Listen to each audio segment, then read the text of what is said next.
What's going on, my fellow A-plusers? Welcome back once again to a brand new episode. It is I, your Morphinominal host, Adam Perez, and we're back with another A-plus Morphinominal, your weekly stop for your, I'm about to say Marvel and DC, your weekly stop for your Power Rangers, Super Sentai, Kamen Rider, Tokusatsu news and reviews right here on our weekly show. Thank you very much, guys, for certainly joining us, each and every one of you. Kicking off your weekend right, we got a ton of Dino Fury stuff to certainly talk about today, which we've kind of highlighted earlier on in the week, but we're probably going to get a little bit more in depth, give you further more of our thoughts. We also have some Tokusatsu news in regards to another 01 Others movie that we certainly will be talking about, the upcoming Kamen Rider Zenkaiger crossover movie, as well, and a couple of other news in regards to Kamen Rider Revice, as Kamen Rider trademarks their upcoming new season that we'll definitely be tackling and talking a little bit more with you guys today. So a packed show, guys. So thank you very much for certainly joining us here today. If I feel like I'm a little bit all over the place, I feel like I'm not maybe the most organized this morning, but or this afternoon, I should certainly say. I'm actually kind of pretty eager for this afternoon because I'm going back to the movie theaters. It's been forever since the pandemic wind up hitting. I haven't gone to an actual movie theater in forever. I'm probably going to go ahead and check out A Quiet Place 2 today. So I'm really excited, man. You guys know I'm a huge movie buff. I've been watching tons of movies here at home this entire time, but now that the theaters are kind of slowly opening up again, now that I've got my 2 vaccine doses, but both my vaccine shots, me and the girlfriend are going to go ahead and make an evening of it. So probably going to go ahead and do a movie and dinner tonight. So I'm really eager to just kind of get back out in the regular world, if you know what I mean. So I hope you guys are definitely enjoying that opportunity. Hopefully, if it's presented to you guys as well. But we got a ton of stuff to go ahead and get into today. But thank you very much for certainly taking the time out of your afternoon to go ahead and talk some Power Rangers and Tokusatsu today. Who's actually joining us live? Let me give some shout outs to some people in the live chat for certainly joining us. It looks like we got quite a few. Bob, what's up, Bob? Good to see you, Bob. We got Adam Perea, almost the same as my name here. Thank you very much, Adam, for certainly coming through.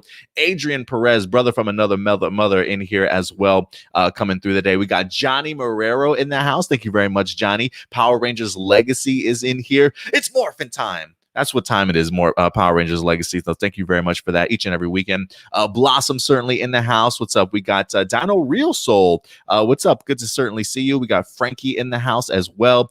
Jordan is gracing us with his presence today. Isaiah certainly coming through over from our Facebook page as we are streaming live not only on YouTube, but also on Facebook as well. Yusai in the house. What's up, Yusai? Certainly good to see you.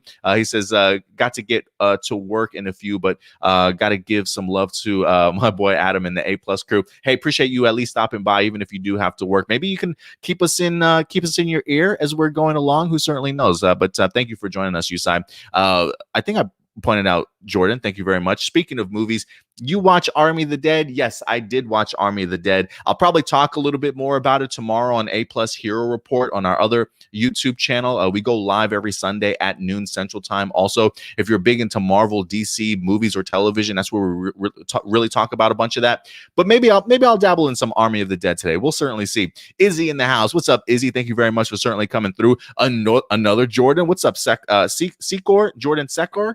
Thank you very much, man, for stopping by today. Edward Sanchez Productions is certainly in the house also. And I think I said Dino Real Soul already. Got my coffee and melted cheese bagel. Hey, share that coffee, man. I could use a little bit of that injection this morning. You know what I mean? Get myself getting ready to go. But even though I don't got my coffee, I do got my trusty handy dandy water, as always, certainly coming through to help me get through this morning. I woke up early this morning to try and get that thumbnail together and created. I was having like mental writer's block, you know, those creative juices not really flowing yesterday, or I would have had the thumbnail up as of yesterday, but woke up a little bit early to go ahead and put that together because it all just kind of came to me in my dreams. You know what I mean? So who else we wind up getting up in here? Gabriel, what's up, Gabriel? I feel like I haven't seen you in a minute, man. Thank you very much for coming through. Ram Jam certainly in the house. Shadow Nova Productions as well in here, man. So thank you very much, guys. Looks like we got quite a few people joining us today live. So do me a big favor, guys. If you continue to join us live, if you love our content, hit that big thumbs up. That like button certainly does go a long way. If you have any live viewer questions that you certainly want to go ahead and submit over to us, you certainly can. Always, as always, at A+ Morphinominal. at gmail.com. Again, a+morphinominal at gmail.com. And go ahead and submit your questions over. As of now, as we're going through the articles, anytime during the week, if you have a news story that you wind up reading, an episode that you wind up watching, you want to further go ahead and talk about, feel free to go ahead and submit your questions over to us anytime during the week at a+morphinominal at gmail.com. And then, of course, we'll go ahead and get to your answers or your questions at the end of the show once we go ahead and wrap up. We got Sarav in the house as well. Thank you very much for certainly coming through. And, of course, JB says, what is here as well, man? It's not the same, JB, when you're not here, bro. So thank you very much for certainly making your presence felt today. All right, guys. With that out of the way, I think it's time to go ahead and get into some news for this week. And we'll go ahead and start talking about some Power Rangers for you guys today. As when it comes to Dino Fury, I feel like Dino Fury has been in the news this week for sure, especially with everything that we've been revealed for it coming to Netflix here, right? A couple of weeks back, we talked about Chance Perez mentioning that season 2 was going to be coming to Netflix. We weren't quite sure how to certainly take it. I definitely believed it, considering the fact that it came from the horse's mouth himself, Chance Perez, who certainly is a part of Hasbro and the company. But we're starting to see things slowly kind of taking Power Rangers from Nickelodeon over into Netflix. And this past week, we wind up getting the reveal that, yes, while Dino Fury Season 2 certainly will be airing on Netflix, we're going to be getting some brand new episodes when it comes to Netflix a lot sooner than I think some of us certainly expected. So let's go ahead and talk about it, guys, because Power Rangers, the official Power Ranger Twitter handle, along with their Facebook page, made this massive announcement this past week that Power Rangers Dino Fury, the first half of season 1, is going to be coming to Netflix. Now, for most people, officially, when this wind up dropping, some of us thought, oh, cool, episodes 1 through 8, that's pretty neat. But what we come to find out from these announcements from the official Power Ranger Twitter and Facebook pages, that it's going to be episodes 1 through 11. That's right, guys, 1 through 11 that's going to be airing. For those of you who are still maybe skeptical about it, you can go ahead over on Twitter.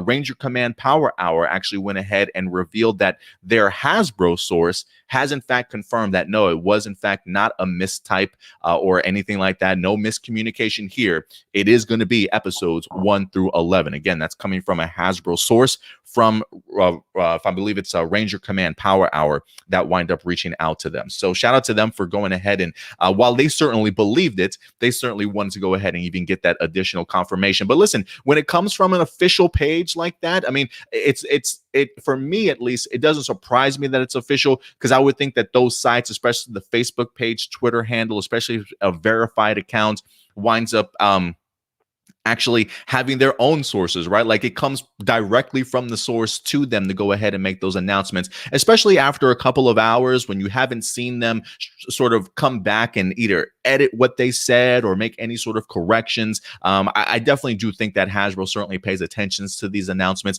and probably would have said something if that were in fact the case. So very much official, guys. Episodes 1 through 11 will be coming to Netflix beginning June 15th. So mark your calendars. June 15th is going to be the big day, and we're going to get the first half of the season. They certainly were not playing around. So new episodes, guys, 3 new episodes, episodes 9, 10, and 11, never been aired before, not on Nickelodeon.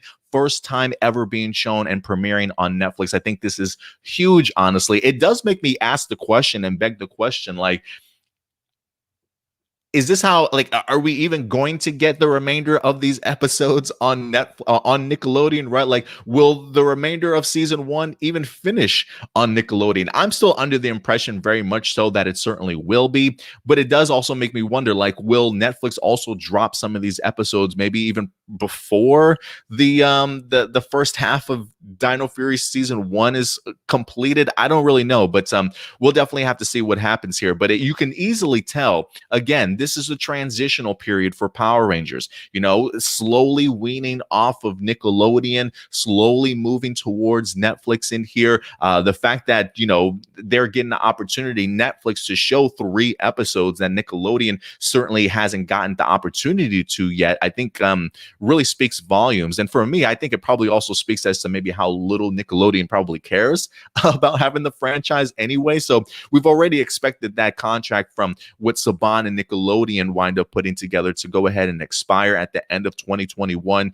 So slowly but surely, guys, it's coming to fruition. So if you don't have a Netflix account, I would honestly recommend you going ahead and grabbing one, especially if you want to go ahead and continue to keep up with Power Rangers Dino Fury, especially going into its second season here. So again, huge announcement, continuing to show that when it comes to us as fans, maybe being used to how things were done in the past, a lot of things are going to be significantly different going forward. So I think for us, we should be a lot more open-minded in regards to how Hasbro certainly wants to present these episodes to us.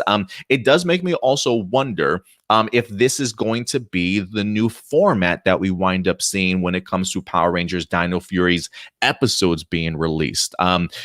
This, when I look at first half of season 1, this feels very much like a part 1 and part 2 scenario here. I'm leaning towards the idea now that if Netflix is doing it this way as of right now, granted, it's probably only doing it this way because the newer episodes still have to air over on Nickelodeon, as far as I know, right? Like, I thought this was only going to be episodes 1 through 8 because Nickelodeon still had to show the new episodes first, but clearly that's sort of out the window, you know what I mean? But if it is still a sense that Nickelodeon will still be showing new episodes when we eventually get back from its hiatus, it wouldn't surprise me if Netflix at the end of that season 1 run drops the second half of season 1 over on Netflix with everything there just kind of ready for us. So I am wondering if when we get to season 2, if because of the fact when it came to season 1, it was broken down into halves, if season 2 is going to be dropped that same way as well. Again,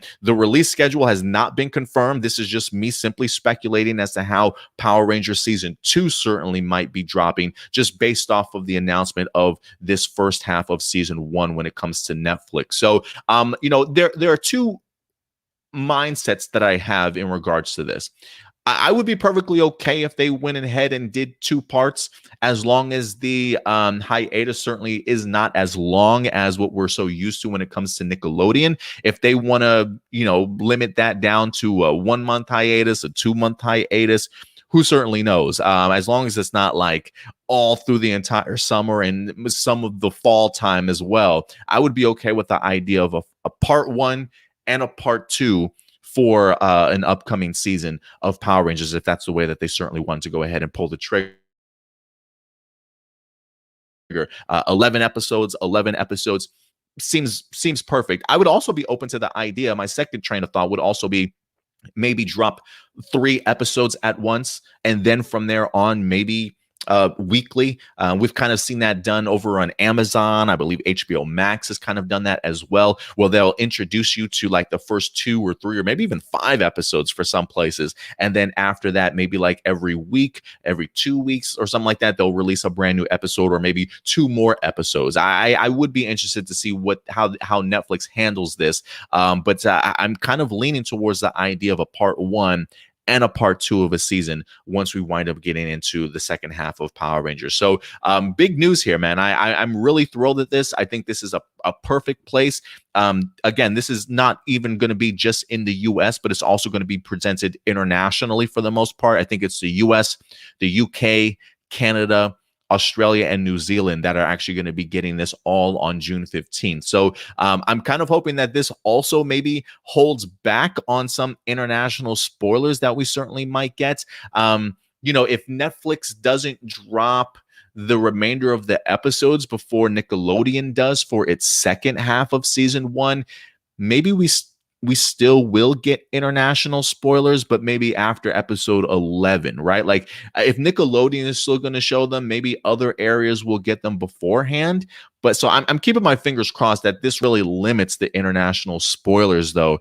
Just because for me, I get tired of all summertime having to go through my Twitter account like this the entire time, or muting people that I usually follow just because of the fact that spoilers are being placed everywhere. So I am hoping that this kind of cuts down those international spoilers and really allows us as viewers to be able to watch all these episodes all at the same time. So I'm really looking forward to it. But I definitely want to know what you guys think. What do you think the release schedule for Power Rangers on Dino Fury is certainly going to be? Like, what do you wish for it to be? And what do you expect Hasbro to potentially do, though, right? So I am kind of curious to know what you guys think in regards to this. But big things are coming when it comes to Power Rangers, guys. Get comfortable with the idea of seeing Power Rangers on a streaming service, and make sure you're stocking up on your streaming services. And we'll see exactly where else Power Rangers might wind up landing, if not on Netflix. So we'll definitely see that. Well, we'll definitely see, guys.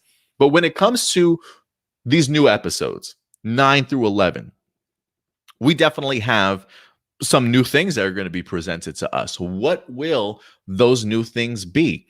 And one of the things that I wanted to talk about this weekend was, in fact, the idea of what can we expect out of episodes 9 through 11. It's only 3 episodes, but the fact that they're going to be brand new episodes certainly, I think, is fantastic in its own right. Definitely looking forward to seeing what they are. I'm definitely very much leaning on the impression that this might be our Gold Ranger arc that we wind up getting. You know, poor Jordan Fight has been sitting on the sidelines for quite some time for his debut to actually go ahead and pop up. And I now do think that this is probably going to be an opportunity for him to finally make his presence known. You know, when I remember watching Real Soldier, the Super Sentai season that was eventually adapted into Dino Fury here, one of the things that did stand out to me was how, you know, for the most part early, Kanalo, the Gold Ranger, wind up actually showing up in that season. So it wouldn't surprise me if within the first 11 episodes, if Jordan Fight certainly went ahead and made his debut as the Gold Ranger. But it definitely feels very much as a possibility. And for me, at least, if you are going to be releasing 3 new episodes on Netflix, you want to come out with a bang, right? You want to come out and certainly make an impression. Not to say that the episodes 1 through 8 didn't leave an impression on people, because I do feel like it certainly won back some Power Ranger fans. But if you're going to be dropping 3 new additional episodes, those episodes I would certainly want to be able to floor maybe any new viewers that we certainly might be getting to this season. And one of those things for me would certainly be the debut of the Gold Ranger himself. So I am looking forward to Jordan Fight making his appearance in here. Again, we haven't been confirmed anything, right? I'm still awaiting, if you will, the title descriptions, maybe the episode synopsises themselves. So hopefully, even with it dropping on Netflix, maybe we'll still get that information. But out of pure speculation for me, again, if I'm going to be dropping 3 brand new episodes on Netflix, a much wider audience, you know, millions of viewers, if you will, I definitely want something that's going to leave an impact and a mark. And I do think that that certainly might be Jordan Fight's Gold Ranger debut, guys. So let's certainly look forward to that and see if that's something that winds up popping up at any particular point in time. I also, if anything, a part of me is kind of thinking, or maybe under the assumption, that maybe this Gold Ranger arc is a 2-parter, if you will. Maybe we get 2 parts to the story. And then maybe that 3rd episode, I'm kind of leaning towards maybe it being a special. I don't know exactly what type of special it's going to be. We've kind of already done the whole Olympics thing last year, thinking that the Olympics were certainly going to be hitting us, but unfortunately with the pandemic, we weren't able to get to it. So you know, we had that Pan's Game episode as part of the special. So I am kind of curious to see what they're going to tackle here in this special. But if I had to assume, I would assume maybe 1 special here, and then followed up with the 3 or the 2 story arc from the Gold Ranger. But we'll definitely see how that winds up turning out for us, guys. As far as anything else that I am kind of expecting to see, one of the other things that kind of have jumped out at me is the idea that Boom Tower is no longer around. We did see him, unfortunately, meet his demise at the end of episode number 8. And even though in Real Soldier, he does tend to pop back up from time to time, I do feel like for the most part, Boom Tower's main arc is probably done. It's probably done. We'll see if anything does change, though, and if he winds up actually coming back at some particular point in time, maybe as a one-off, if you will. But because of the fact that there is a vacancy now, this vacancy probably needs to be filled. Don't get me wrong. I'm pretty sure, Mucus certainly still loves having a boss around in Void Knight, if you will. But understand, when it comes to Real Soldier, Mucus didn't really even fully come into his greatness, or her greatness, if you will, until Weisel wind up dropping in. The partnership between Weisel and Crayon in the Real Soldier season was priceless to me. I absolutely love the relationship between those two, and it's something that I'm really looking forward to seeing actually premiering in Netflix. I mean, Mucus, I feel like, has become some people's favorite in this season, but Mucus loves to be pushed around. I love taking orders. As Mucus certainly would say. So he needs a boss. He needs a general. And so I honestly do think within the next 3 episodes here, 9 through 11, somebody will be stepping up, and that person themselves will be Weisel. I do think Weisel certainly will be making his debut here within the next 3 episodes. Again, just my speculation, but I would love to see him in his most showy form as he possibly can. And you guys know I'm already under the impression, and I've said it here before on this show numerous times, that if I had to give a voice actor any character, Campbell Cooley right here, guys. I'm calling it right now. Campbell Cooley as Weisel, as the voice actor. Now, again, I don't know if he's going to be premiering in these 3 episodes or if it's going to be in the second half of the season or not. But with there being a vacancy when it comes to Dino Fury, or I should say Void Knight's generals, and Mucus needing somebody to push him around, I definitely do think that perhaps we not only get a Weisel debut, but also our Gold Ranger debut in here as well. So guys, again, I'm thinking a special episode. I'm thinking a 2 Gold Ranger arc with the debut of the Gold Ranger and Jordan fight, and possibly the debut here of Weisel with Campbell Cooley as the voice actor. So we'll see what happens, man. I'm keeping my fingers crossed that maybe I hit on some of those, because I do think the way that you first come out swinging to a new group of audience really is important to go ahead and not only garner attention for this season, but any other further seasons that you definitely have on Netflix. But I want to know your guys' thoughts. What are some of your expectations that you're hoping to maybe see when it comes to these 3 episodes? Again, I if anything, when I'm thinking about the Gold Ranger stuff here, I honestly hope that we have more flashback sequences. I am leaning towards the idea that this Gold Ranger is in fact from Rafcon.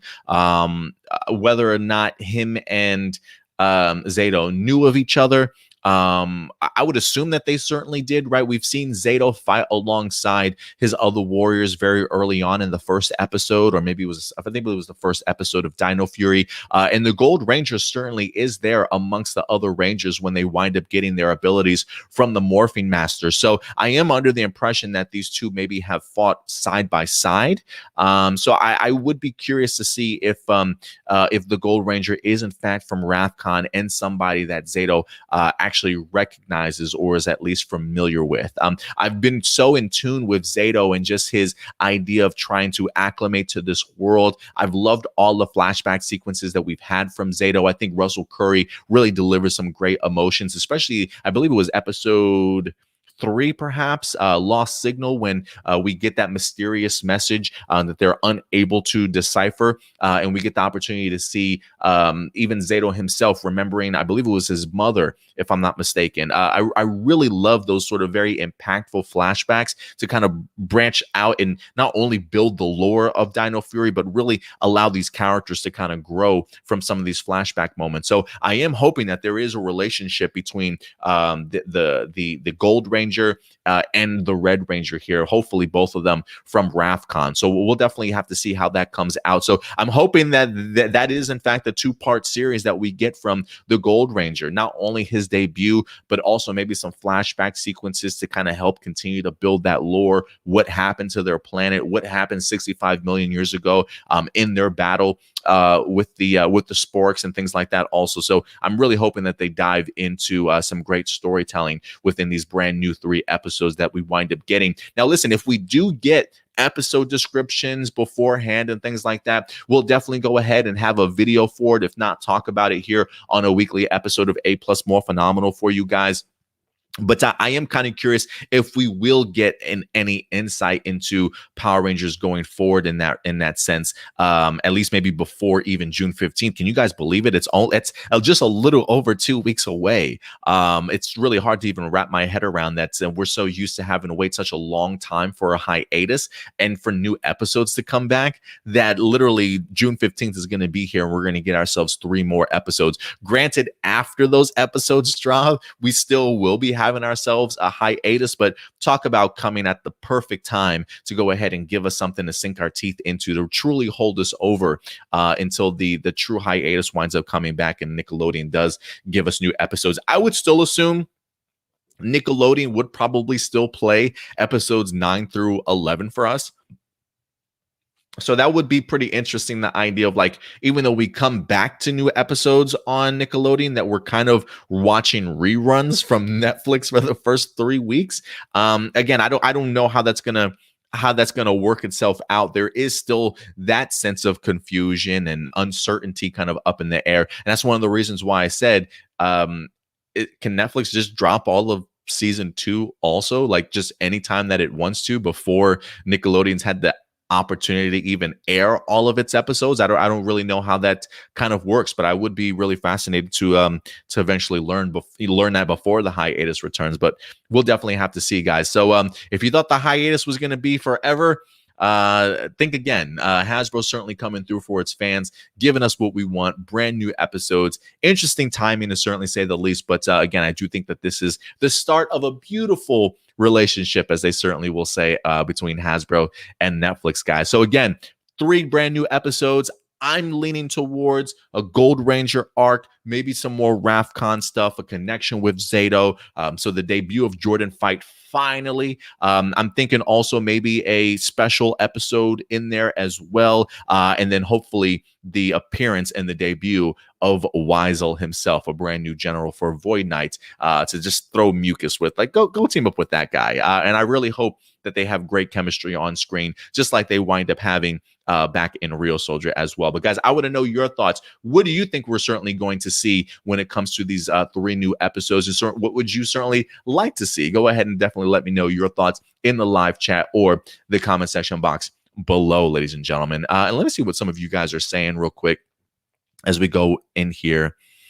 Datilla coming through. What's up, Datilla? Thank you very much. Do you think episode 11 will end on a cliffhanger? Ooh, that would be pretty great. I would be perfectly okay with that. You know, one of the things that I talked about before we even knew this Netflix stuff was going to happen is I mentioned the idea that I liked that they didn't reveal the Gold Ranger within those first 8 episodes, similar to what they did with Nate and Steel back in Beast Morphers. The fact that they wanted to hold off on that debut for maybe the return of it to Netflix. I always thought that was a great, to Nickelodeon. I always thought that was a great way to go ahead and build that anticipation, not giving the fans everything that they certainly want at once, right? But spread it out. Have a reason for people to certainly come back. I'm okay with this on Netflix, again, because of the fact that you want to make an impact, that you want to get millions of viewers to be able to watch your show and want to come back for the second half and the second season. So I would love that move if the Gold Ranger is at least debuted in these first 11 episodes instead. The idea of episode 11 ending on a cliffhanger, I don't know if it will, but I would be perfectly okay with it if they want to make that sort of the new mid-season finale, if you will. I don't really know how they filmed it, but I would be okay with the cliffhanger. I don't think that it will. I do think that maybe it'll probably just end as a new episode. Like I'm thinking maybe the cliffhanger comes as the first part of the Gold Ranger arc, and then the second episode kind of wraps it up. Again, this is just me basing my assumptions off of really hoping that the Gold Ranger debuts in these 3 episodes.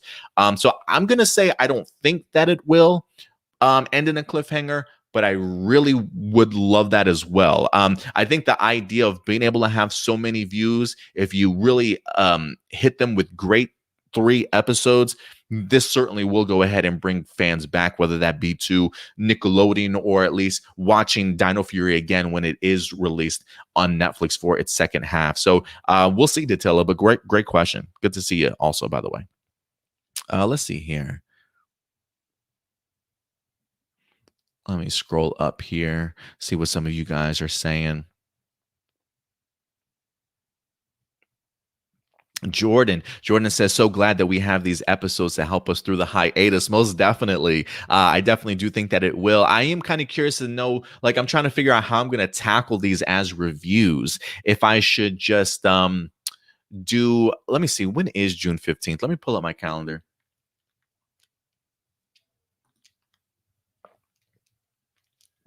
June 15th is on a random ass day. It's on Tuesday. I am wondering if what I should do is, if there's 3 new episodes, I'm wondering if I should do episode 9 on Tuesday the 15th, episode 10 on Wednesday the 16th, and episode 11 on Thursday the 17th.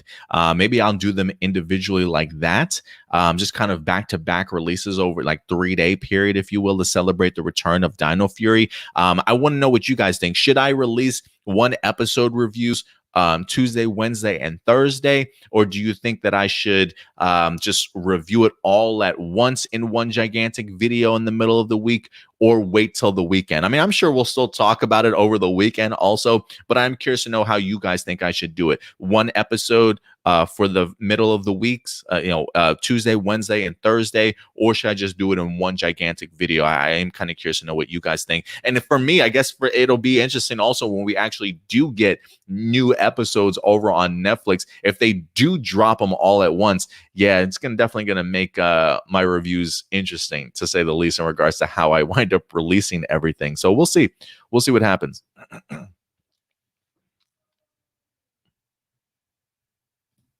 Blossom says, Dino Fury on Netflix. I better restart mine. Yeah, if you don't have a Netflix account, guys, definitely go ahead and check it out. See how much they are. I can't honestly remember how much I'm paying for my Netflix account at this point, honestly.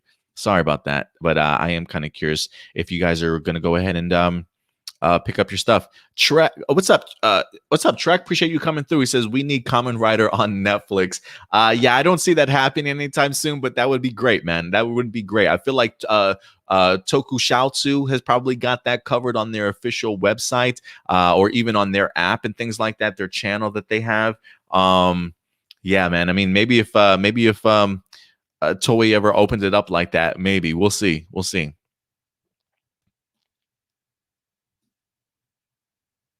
Dino Real Soul says, can you imagine if Saban was still in control, he wouldn't let Power Rangers air episodes early on Netflix? Probably not. Probably not. He probably would have extended his contract once again with Nickelodeon. But who knows? Maybe Saban's become a better businessman and understands the idea that streaming services are taking over. When we are currently in the streaming wars, people are always going to be looking for new content to continue to be the best when it comes to their streaming service. So a lot of people are certainly putting out a ton of money for new content right now. Blossom says, at least Simon and the others from Hasbro can have all the creative control for Power Rangers from there, with it being on Netflix. We'll see. I feel like based off of this season of Dino Fury, since everything's already been filmed under Nickelodeon for the most part, I think that I don't know if it's going to be added creative freedom like you would when it comes to Netflix, but we'll see. I'm under the impression that it's probably still going to remain what we have on Nickelodeon for the most part, not really doing anything significantly too different by it going to Netflix. But again, if Simon Bennett returns after Dino Fury, or whoever certainly takes over, they definitely will be having a lot more of creative freedom when it comes to how they tell their stories, for sure.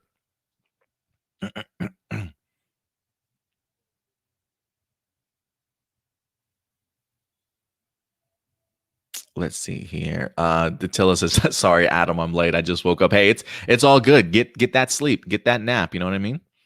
Let's see here. Izzy says, I was thinking the same about the hiatus. 2 parts isn't bad as long as they aren't too far spaced out. Yeah, I definitely would agree with you there, Izzy. I would be perfectly okay if season 2 wind up dropping it in part 1, right? 11 episodes, maybe say like in March or so. Well, I will say this, it might still feel a little bit longer, But I think the fact that we have it accessible to us to be able to go back and watch the episodes whenever that we want to might make it more sustainable for us to get through a hiatus, if that makes sense, right? Like, let's say they drop all 11 episodes in March. Would you then be okay with the idea of the second part coming in September, right? Because then that's also going to be April, May, June, July, August, and then coming back in 6 months. So maybe March and a September releases for each part. I'm kind of curious if you guys would be okay with that. I personally would be, again, because of the fact that if I am feeling the blues of not having a Power Ranger episode, I can easily go ahead and actually rewatch the episodes that have already dropped, if that makes sense, to maybe hold me over a little bit more. So I would be okay with that. I would personally be okay with that. Because then what would happen is, if we didn't want to separate it that far out, if we went, say, March and then we went July, then we would probably have to wait from July all the way around to the following year, if you will, for a new season of Power Rangers. So, for me, I'd rather not do that. If they can space it out equally, wait the 6 months, but drop 11 episodes all at once, I might be okay with that. But again, I'm sure not everybody would be, but I'm kind of curious to know what you guys think. Real Soul, Dino Real Soul says, do you think if Campbell Cooley ends up playing Weisel for Dino Fury, it would be his second time playing a showman? First was the dude from Ninja Steel. Yeah, that's the person that I think of automatically, which is why I think if anybody is capable of being the showman that Weisel certainly is, and putting on great performances, is definitely Campbell Cooley, because I feel like Homeboy's already done it before. You know what I mean?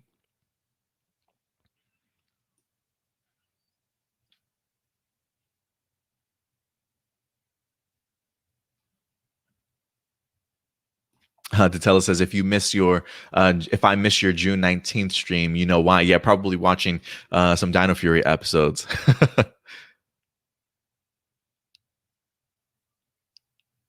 JB says, what?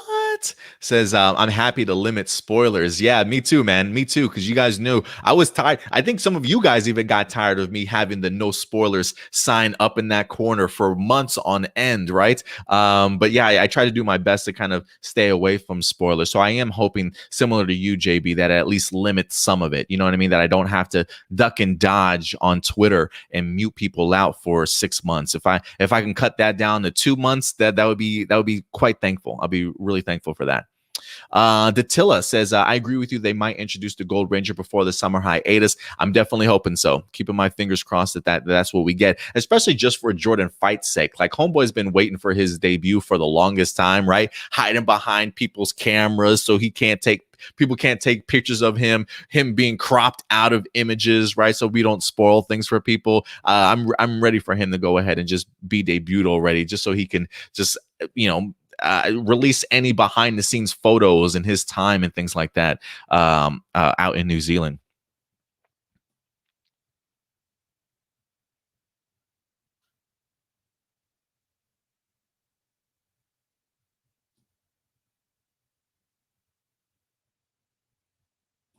So Rob said, after Chance's statement, Chance Perez, I thought about Netflix removing seasons till Ninja Steel, as I thought about it more, actually made more sense from a canonical standpoint in Dino Fury. That's a great point too, right? Us wondering, like, of all the seasons, why are you going to keep Ninja Steel up there? But when we see the Nexus Prism in the finale of Dino Fury, of season 1 here, I should say episode 8, getting the opportunity to see that maybe the Nexus Prism is there to maybe awaken the Gold Ranger, or locate where the Gold Ranger is. If you've got the Nexus Prism in Dino Fury, it makes sense to wind up actually having uh the Ninja Steel series on Netflix itself, along with Beast Morphers, right? Because we even saw flashbacks to those moments from Beast Morphers as well, when the Morphing Masters are watching over the Power Rangers. So it makes sense now, and as you think about it, Sarav, and I'm glad that you pointed that out, why Ninja Steel and Beast Morphers are probably the only ones remaining up there in regards to really what Dino Fury's been connecting some of the pieces to so far.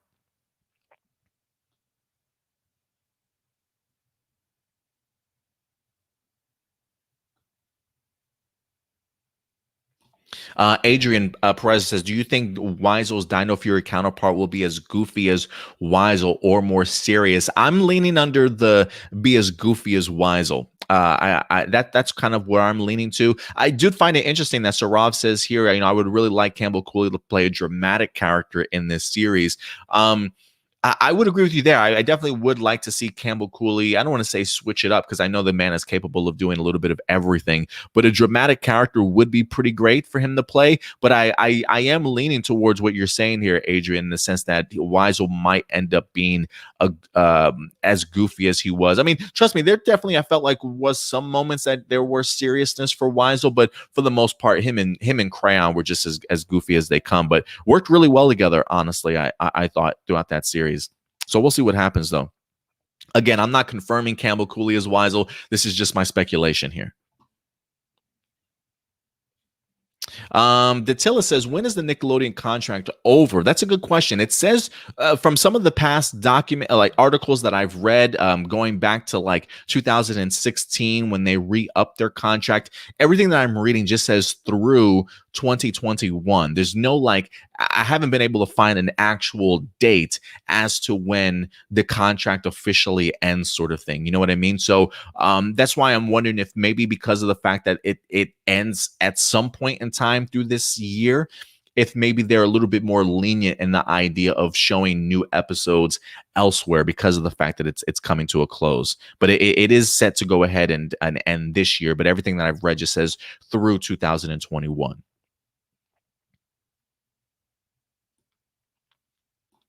Power Rangers Legacy. Do you think the Phantom Ranger could fit in Dino Fury if he made a cameo? It will never happen. I mean, I'm not under the impression that he will. I haven't really seen any storylines that pop up yet, but we'll see. We'll see. Tony Robinson's in the house. What's up, Tony? Appreciate you coming through today, man.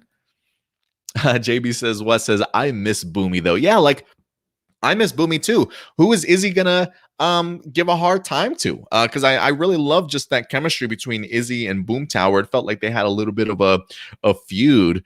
I love the line with Izzy's like, hey man, you and me are really vibing right now. And Boomy's like, vibing with a teenager? Ugh, like, yeah, teenagers, man. Teenagers. But yeah, poor Boomy. He's no longer around. Bob says, I'm so excited. Yeah, you and me both. I'm just so thrilled that we're actually getting ourselves some brand new episodes. I was not expecting this at all, but thank you, Hasbro, for making our summer, you know?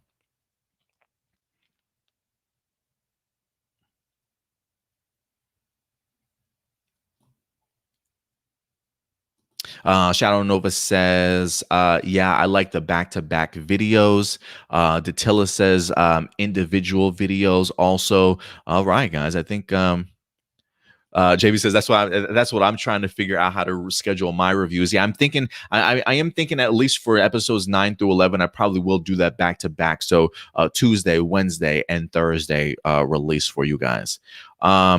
Gabriel, what's up, Gabriel? He says this news additional 3 episodes on Netflix for Dino Fury speaks volumes. Just personally, what does this tell you about the second half of Dino Fury?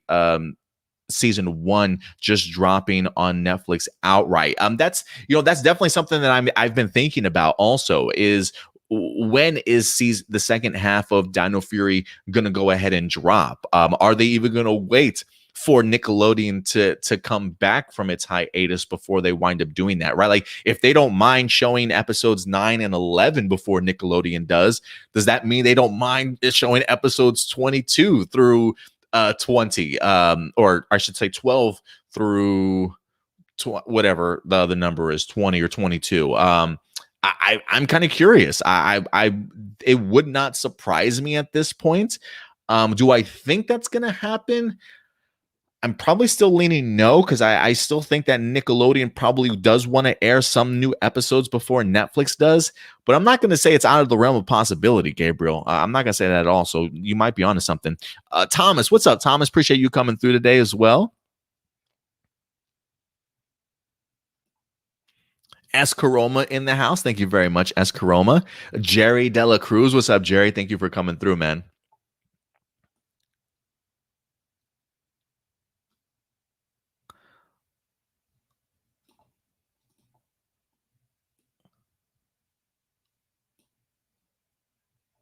Thomas is under the impression that he has a theory that Aeon will appear in episode 9, but he's the long remaining knight from Ravcon. I do love that theory there, Thomas. I mean, who knows? Maybe we get an episode 9 and 10 story arc from the Gold Ranger, and then maybe that 11th episode is a special. We'll see, but I'm continuing to love the theories.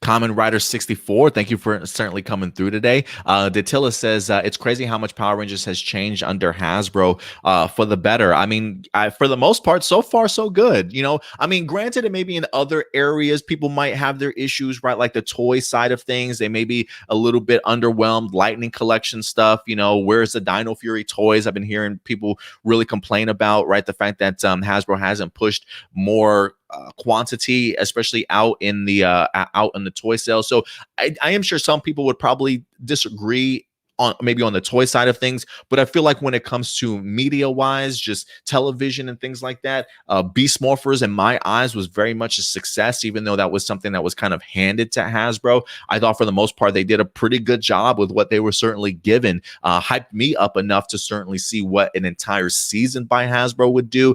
And I think people that have been watching Power Rangers, Dino Fury, I feel in the big majority of people have certainly enjoyed it. Of course, there's always going to be people that aren't fans of it, and there's certainly nothing wrong with that, but I do feel like a big majority of fans have been really supportive of what Hasbro's been doing television-wise side. So we'll see what happens when it comes to after Dino Fury and everything that they have in store for us. Dino Real Soul Green says, what's the name of Kanalo's Zord in Real Soldier, and what could it be called in Dino Fury? It was the Mosa Rex, I believe, is what his Zord certainly was, the Mosa Rex. Let me see if I can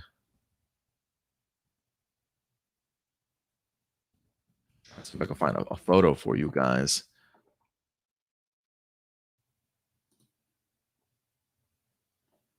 I'm seeing a bunch of it almost reminded me, I don't remember what the name of the actual dinosaur was back in the day. If I remember what the name of the dinosaur was, I probably would be able to let you know, but I can't remember what the name of the dinosaur itself was. So I'm pretty sure it'll find some sort of name when it comes to Dino Fury, but for Real Soldier, it was called the Mosa Rex. It was like a underwater creature, like a gigantic shark crocodile sort of weird thing. I can't remember what it was. You could see it perfectly if you ever watched Jurassic Park or Jurassic World. At the very end, in the culmination of the movie, one of the pterodactyls drops one of the humans into the water, and then you just see the gigantic dinosaur creature come out of it and just chomp down on her, and even winds up helping defeat the monster at the end of Jurassic World. That's the very same creature. That is, in fact, what the Mosa Rex is. I just can't remember what the name of it is.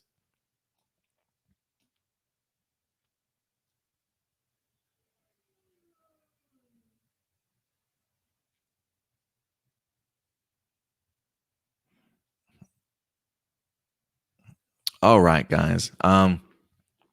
Other than that, if anything, we certainly will come back to your guys' comments. But I do want to go ahead and move on to our next topic, because we do have quite a few that we're going to go ahead and talk about for you guys today. One of them, this one will probably go by pretty quickly, because I am kind of curious to hear what some of you guys think, especially when it comes to this. But this past week, guys, not only did we get the Netflix being announced for Dino Fury's first half of season 1, but this past week there was also another conference call. I believe there was like a JP Morgan conference call for media that wind up having Hasbro and Entertainment One connected to it. And during that conversation, there was a CEO from Hasbro that made reference to Power Rangers. This actually came to us from Power Ranger over on Twitter at Power Ranger. Per Ranger, all things Power Rangers. They said Hasbro and Entertainment One participated in the JP Morgan 49th Annual Global Technology, Media, and Communications Conference. Entertainment One, that's who it was. Entertainment One CEO Darren Throp had the following to say about Power Rangers, making reference to the idea Power Rangers is being worked on now with the creative steward and a big streaming partner. We haven't brought that to an announcement stage as of yet. Earlier this week, I was kind of trying to figure out if this creative steward, a big streaming service, haven't made an announcement stage yet. I was wondering if that was in fact maybe the Dino Fury on Netflix, but I do think that this is an even bigger announcement or another announcement that he is in fact referring to. We already know that when it comes to Hasbro and Entertainment One, they're working very vigorously behind the scenes, so hopefully still with Jonathan Entwistle to go ahead and create this new reimagined and rebooted Power Ranger universe, if you will. I know the movie last we had checked was being written by Brian Edward Hill from Titans, from the Evil Dead series and things like that. So I am kind of curious if they're still working behind the scenes in regards to that. But I was under the impression that this was perhaps the Netflix announcement. But the more I read into this, I really am feeling like this is much bigger than what they're even the Netflix announcement that we wind up getting this week. I mentioned this before in my previous video that we did talking about this. I do think that this creative steward is still Jonathan Entwistle, unless something else has certainly changed. I did find it interesting that Darren Throp just didn't reference Jonathan Entwistle, but maybe he just wasn't trying to go too in depth and just wanted to give sort of a broader answer to whatever question that he was given. So I do think the creative steward certainly is Jonathan Entwistle.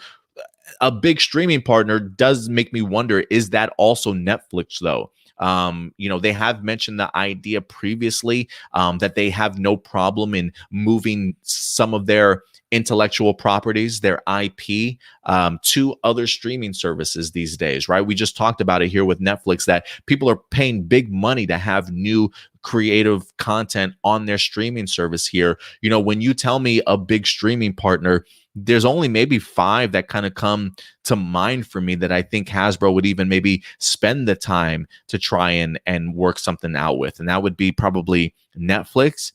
You probably even add Amazon to that. You could probably even add maybe Hulu to that.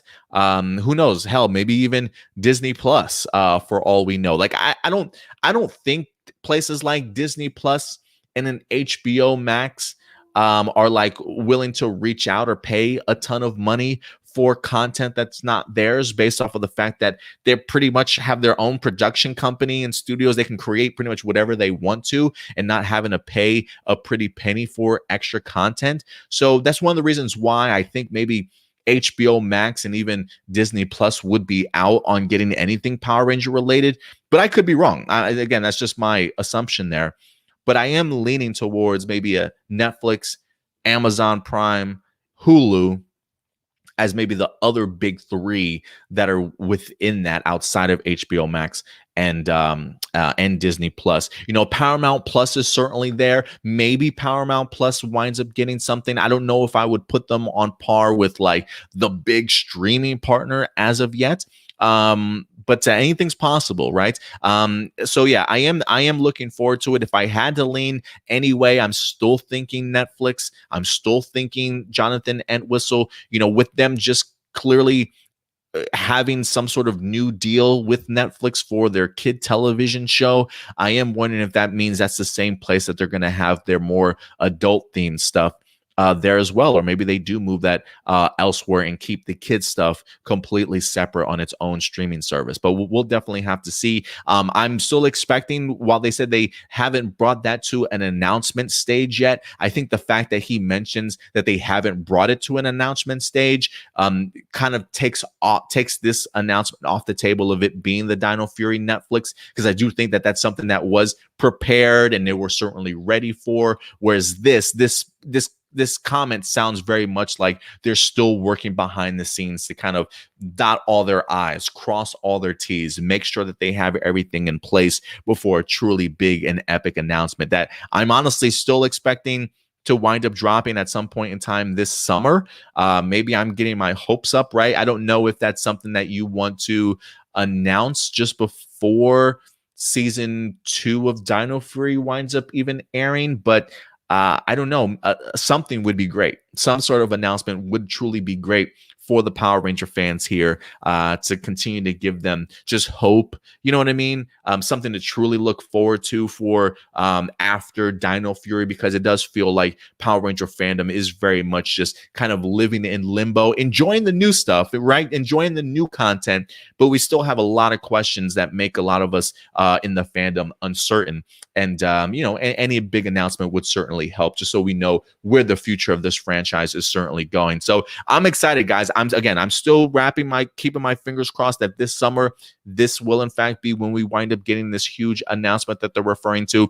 But I'm just eager to know that Entertainment One or Hasbro are certainly working behind the scenes to go ahead and get this done. And hopefully we wind up getting some new information, guys. But let me know your guys' thoughts. Even though we know that Dino Fury is coming onto Netflix, do you want to see the other Power Ranger content, whether that be the adult themed stuff, the animation stuff? Would you like to see that on Netflix as well? Or where would you like to see Netflix, or Hasbro, I should say, and Entertainment One maybe throw some of their content out at? You have a streaming service that you're a big fan of that you would like to see have some love shown their way with Power Rangers? I would be kind of curious to know what you guys think in regards to that as well. So I'm telling you guys, 2021 and 2023 are going to be massive years for this franchise, guys. Get ready to celebrate, maybe cry from time to time if things don't maybe go the way that some of us certainly wanted to. But I think this truly just continues to put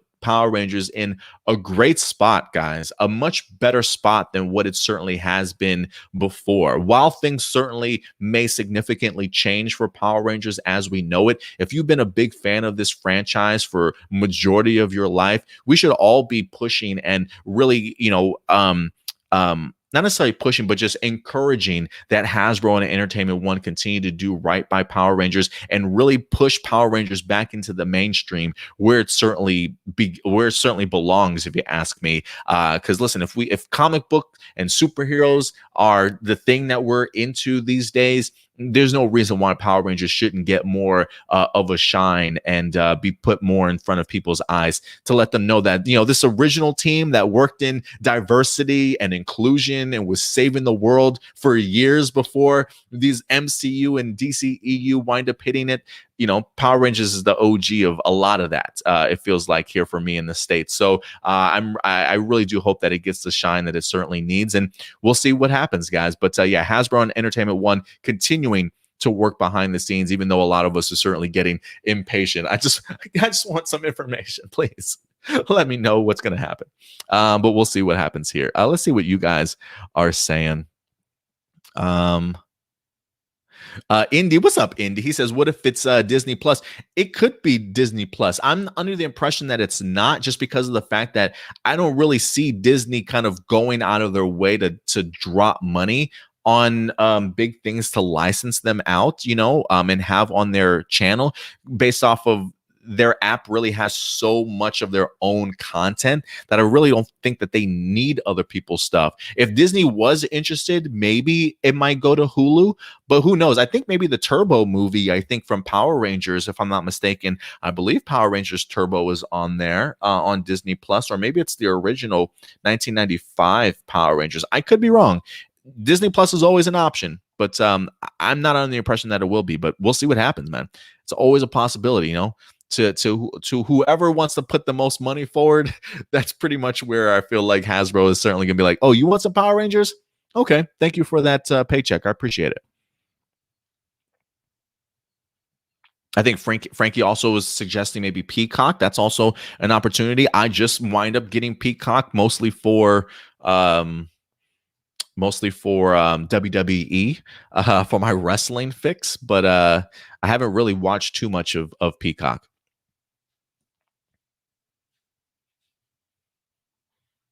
going back to Dino Fury a little bit, Power Rangers Legacy says episode 8 of Dino Fury. I love that they actually filmed at the beach. Ninja Steel often filmed there. I love that scenery. Best place for original footage. Yeah, they definitely have some great great site selections for wherever they go ahead and start filming. I wouldn't mind getting to see just more new places around New Zealand for them to go ahead and film out also.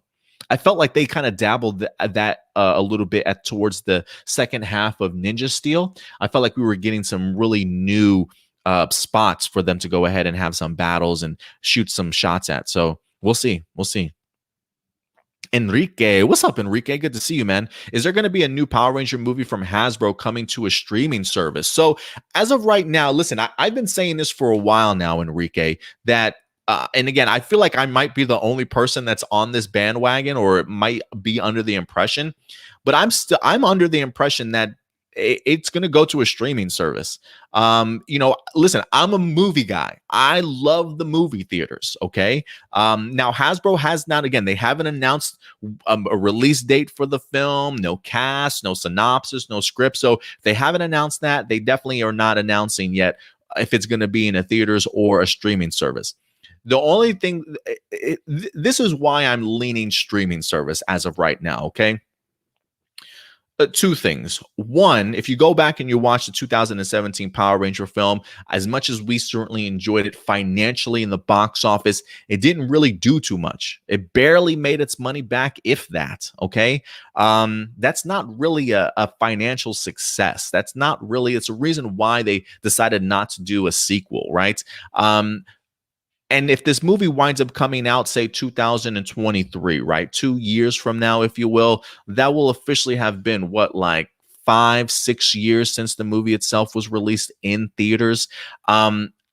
I don't know if that's enough time to convince the general public, like, hey, we put out a Power Ranger movie that some of you liked, some of you didn't, but we want you to come back again and more of you for another Power Ranger movie, even though you didn't quite like the one that we wind up putting out for you guys. So for me, when I think of like the 5 to 6 year gap, I just don't know if that's enough time to convince those same people that you tried to convince to come out for the 2017 Power Rangers to now come out for this movie and expect a different result at the box office. You know what I mean? I mean, granted, maybe you put a better movie forward. As much as I enjoyed the movie, there definitely was a lot of things that were missing out of that film that could have pushed that movie to getting more in the box office. So that's one of the reasons why I am leaning towards a streaming service, because it kind of takes away that financial risk that they might wind up hitting. But if they do hit at the box office, it could be great for them.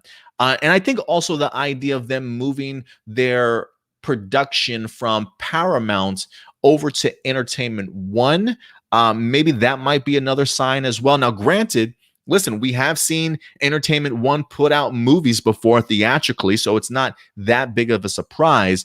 But when you go from Paramount to Entertainment One, it does make me kind of question what the direction that you want this movie to certainly go in. I felt like maybe if it had stayed at Paramount, I wouldn't have questioned that so much.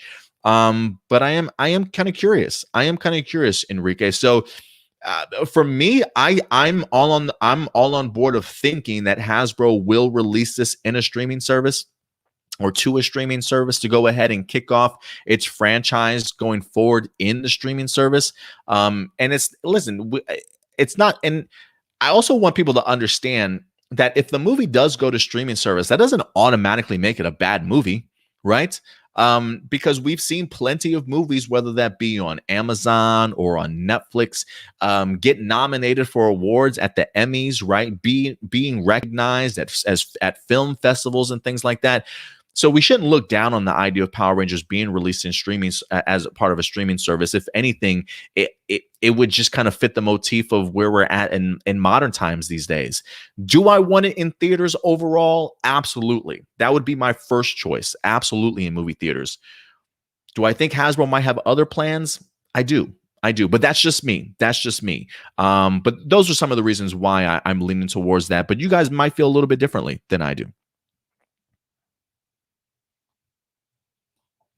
Rob, going back to a streaming service suggestion, I would like Amazon to host that content on their service. Amazon, another powerful one. I mean, goodness, I feel like Amazon has their hold on everything these days. Okay, they literally are almost spending $500 million on their first season of Lord of the Rings alone. So, yeah, Amazon would definitely be a great place for it to go as well.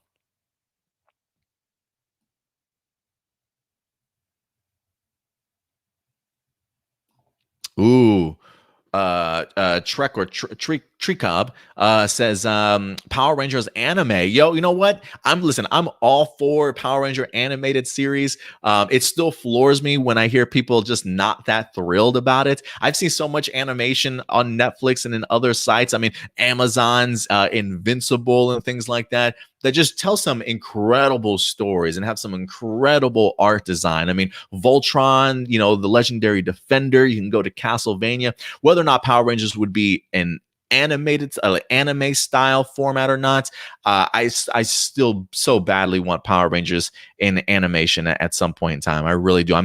It's coming for sure. It's coming, but just don't know what type of style it's going to be yet. Marcelino does say, which streaming service do you not want Power Rangers to be on?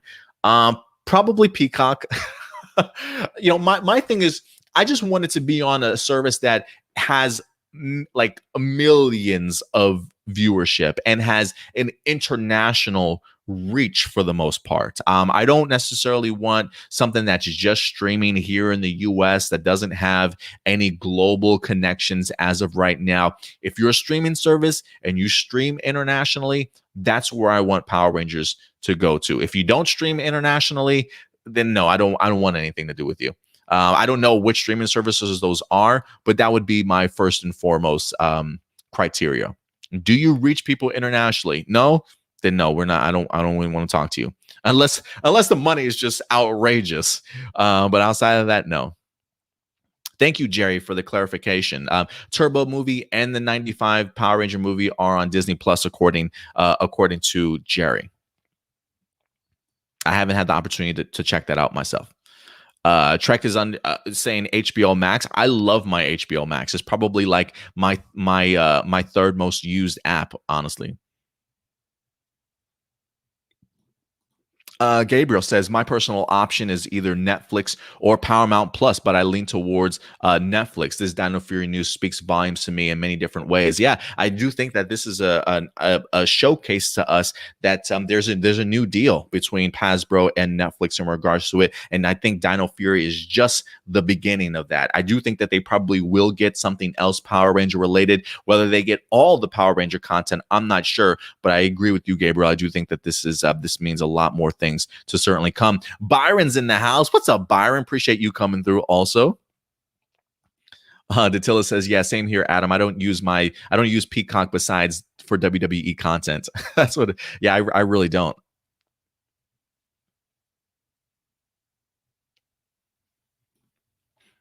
Oh, Shadow Nova says Disney Plus in Australia has MMPR movie and Turbo movie. I'll have to pull up my Disney Plus and check it out here in the States and see what they say. Malik, what's up, Malik? Appreciate you stopping by today. He says, I really hope Netflix does better promoting Power Rangers than Nickelodeon, because Nickelodeon treats the shows like garbage. They really do. I feel like Netflix is getting better. I don't necessarily think Netflix is the best when it comes to promoting, just because of the fact that they have so many damn shows that get released all the time. But they at least do have like a just added section, a coming soon section, I think, on Netflix now. They clearly drop trailers significantly early to go ahead and hype up their series. So they definitely do put trailers out before seasons wind up dropping. So I do think that they probably will do a much better job at promoting their stuff than Nickelodeon certainly has, but they're not quite there yet. But I definitely do think they'll put their best foot forward. Alan, what's up, Alan? Appreciate you coming through. Says those episodes come out early. Yes, episodes 9 through 11 are going to be dropping June 15th, along with episodes 1 through 11 or 1 through 8. Yeah, are coming also. So I can't believe we're getting all first 11 episodes. I think that's fantastic.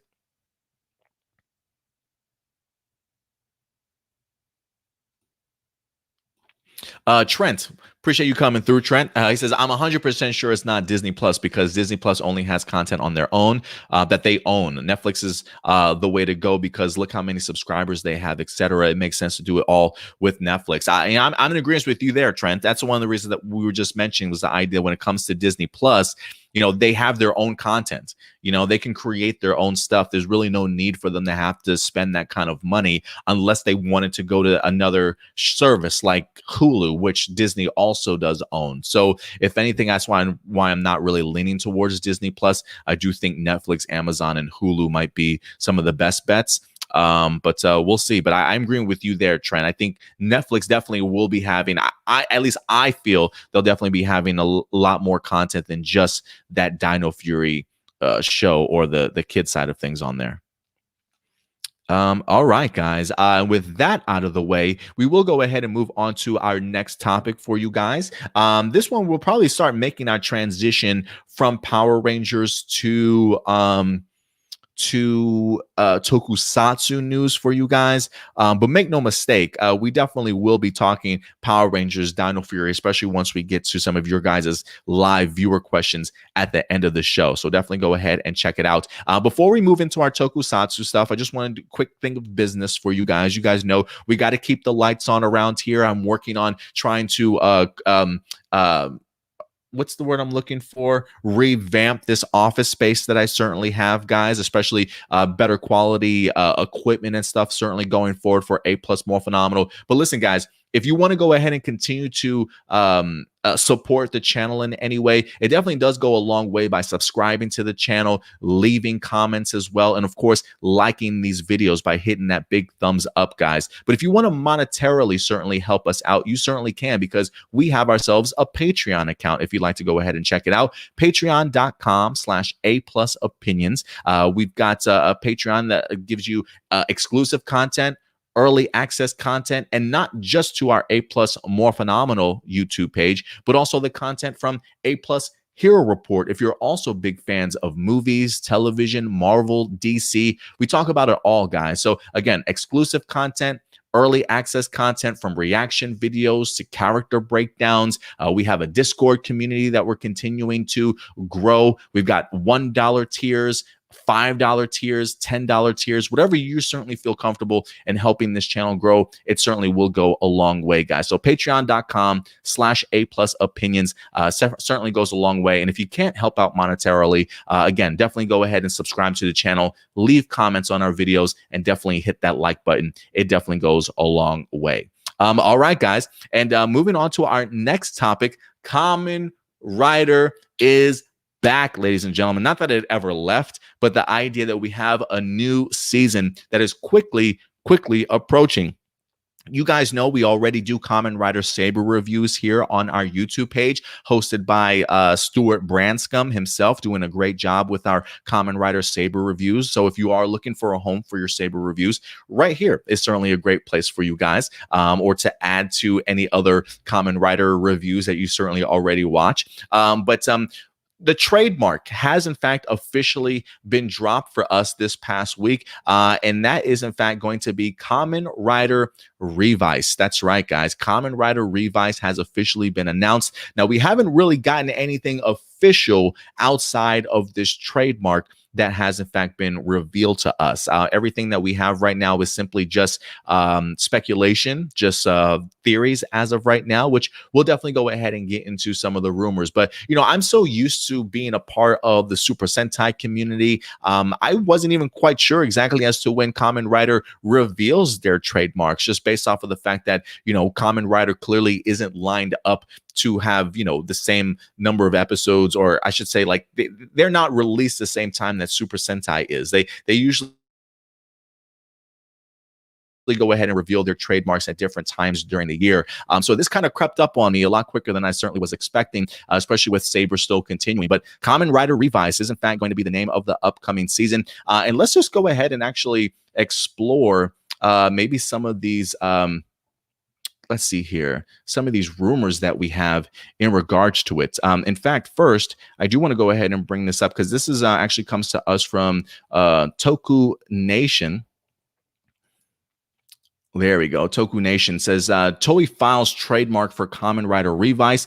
New trademark has been filed for the next Kamen Rider series, the third rider of the Reiwa era, because we are in a brand new era when it comes to Japan as of right now. It says with the current season, Saber apparently entering its final act, we should be learning more about this new hero in the near future. So yeah, we're definitely going to be getting a lot more reveals. You guys, if you continue to follow us here at A Plus More Phenomenal, we did this with Saber the previous year. Any new information, photos that wind up dropping, we definitely kept you guys up to date in regards to what you can certainly expect from that. But let me go through some of the some of the rumors that are currently going around right now in regards to this. Now, this comes to me from the real Matt Hunt. You guys know the real Matt Hunt over on Twitter always comes through, but he always advises us, grain of salt, guys, grain of salt.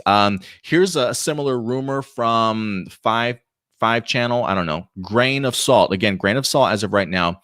The main rider has red compound eyes, a white mouth. Crushers have a black outline. There's also a V shape. Is on the forehead. I immediately, when he said V shape, for some reason, I just went to Zenkaiger, even though the V shape is more recognizably with the Kamen Rider stuff. It says body color is a mix of orange, green, and purple.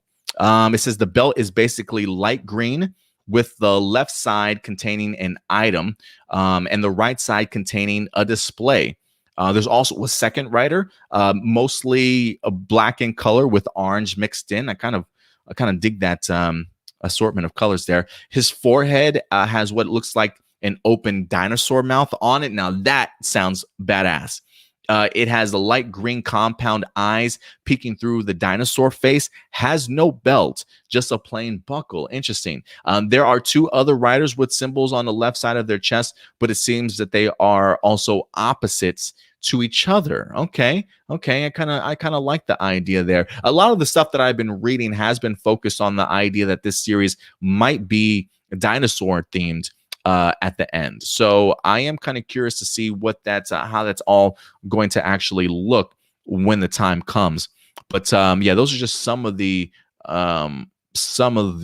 rumors that we have right now. Again, that comes to us from the real Matt Hunt himself. Now, let me go ahead and move over because there are some other rumors as well. I don't know if this was what was just broken down into what the real Matt Hunt wind up saying, but this comes to us from Zach Enzer. Zacenzer. He says, we now potentially have a description for what Kamen Rider Revice and the secondary looks like.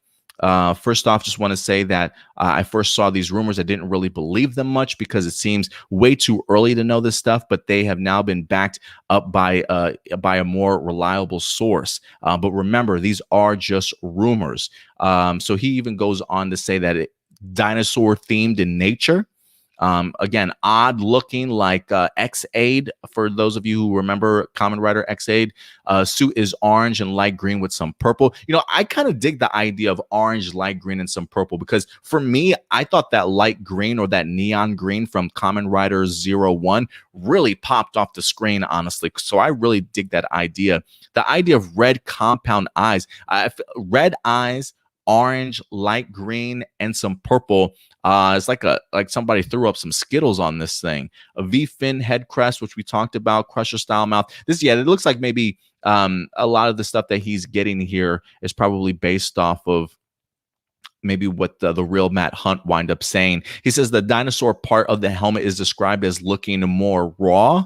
I don't know. Has a symbol as Revice, but in reverse, also on the left side of the chest. So that's pretty much what they were saying too at the other side of Matt Hunt's rumors also.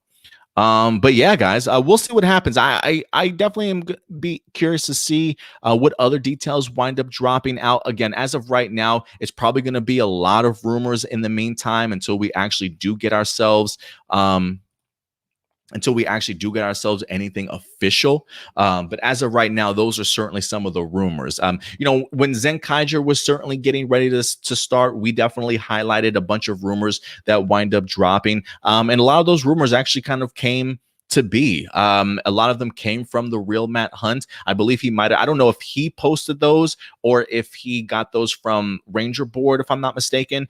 So whoever is providing them with these rumors do tend to kind of stick from time to time. But again, always grain of salt. But that, again, these are just some of the ideas that we can certainly expect, hopefully, from the upcoming Kamen Rider Revice dinosaur theme. I mean, for me, it's funny. It's I will say this.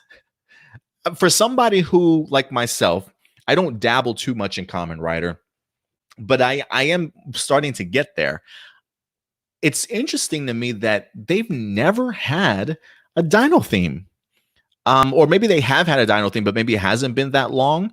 I'm not quite sure, but I just feel like Kamen Rider fans have been asking for a dinosaur theme. And it's just funny to me that when you look on the opposite side of the spectrum for Super Sentai, it's like we're so tired of the dinosaur theme. It's so overused that it's just like something different, please. But you've got the Kamen Rider franchise that's like dinos, please. It's like the complete opposite of Super Sentai. So I just find that absolutely hilarious. But I'm here for it. I mean, I think the designs that they come up with, the Kamen Rider suits are spectacular from time to time. I love Saber's look. I love Zero One's look. This Reiwa era, I think, has been off to a pretty hot start with 01. I know some people have been maybe iffy on Saber, but I feel like I've heard Saber really doing a great job in like its second half of the season or whatever the case may be.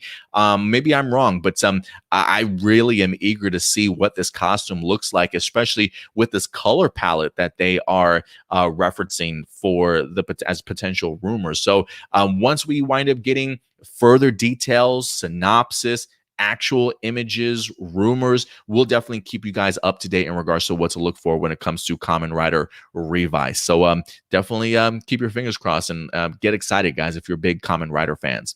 And with that out of the way, we will stick with the Kamen Rider side of things, because even though 01 has officially been wrapped, a lot of the movies that have in fact been released are going to be here before we certainly know it, guys. And that actually includes 01 others, Kamen Rider Vulcan and Valkyrie v. Sinex. We wind up getting details revealed along with brand new pictures for you guys here for this upcoming movie that we have to look forward to. Now, while I personally never got the opportunity to finish 01, for those of you who are aware or need to know, the 01 real-time movie, we have done a review for that. It is up on our YouTube page if you want to go ahead and check it out. I believe Stuart might be working on another 01 Others movie for you guys, but this is one that I'm really looking forward to because I was a big fan of Vulcan and Valkyrie's designs. Even though I didn't finish the series or got to know them as well as characters, I've always been a big fan of these two designs. I think they look gorgeous, and they're even about to get an upgrade, guys. So let's go ahead and dive into this. I'll go ahead and pull up some of these photos while we talk about the article itself. So let me go ahead and pop that up there, because that is actually one of the main pictures that we actually have. So going into the article, it does say new photos and release dates have been released for 01 Others. It says more photos have been made available for the movie, depicting Yua and as a college student, and the Metso Bujinrai. Why is that name got to be so long? I'm just gonna call them the Mets and the Mets fighting both Vulcan and Valkyrie.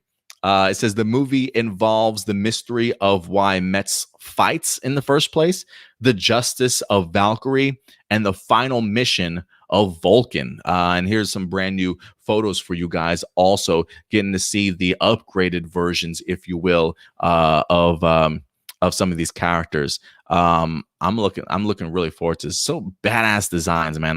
Whoever the costume designers are, I hope they continue to bring them back each and every season, because they just blow me away, honestly. So again, it will in fact focus on depicting Yua as a college student, the Mets fighting both Vulcan and Valkyrie, and then it involves the mystery of why the Mets fight. and then the Justice of Valkyrie, and the final mission of Vulcan as well. So just some brand new photos that wind up dropping for you guys this week. Looks great so far. Looks pretty great. I'm hoping that the movie, for the most part, holds up to how great the photos itself looks. But with these two characters, again, I am really fascinated to see how they're further explored. But they will be having their movie released soon. And don't worry, once that movie is released in English subs, we definitely will be making sure that we have it available for you guys to look forward to.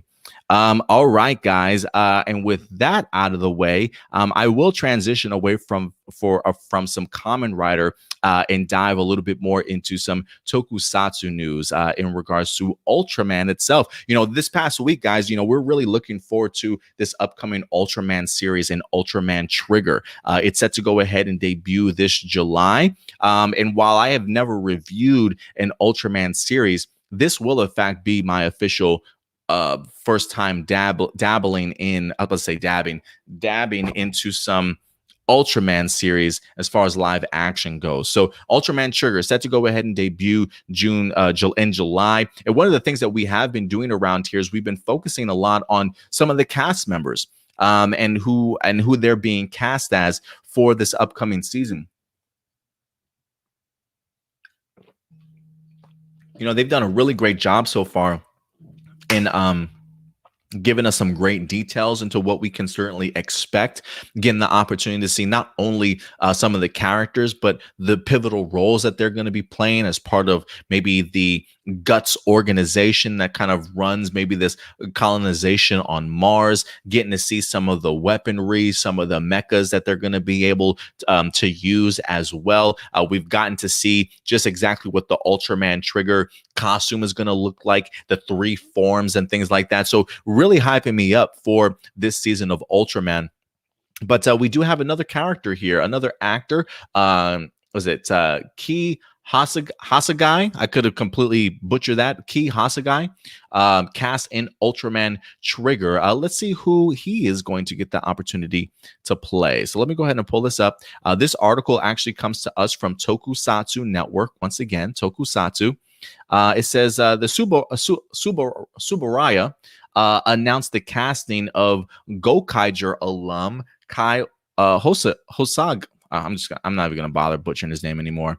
It says Sabara has released the news that he will in fact play Ignis, an intrepid treasure hunter in the upcoming Ultraman Trigger.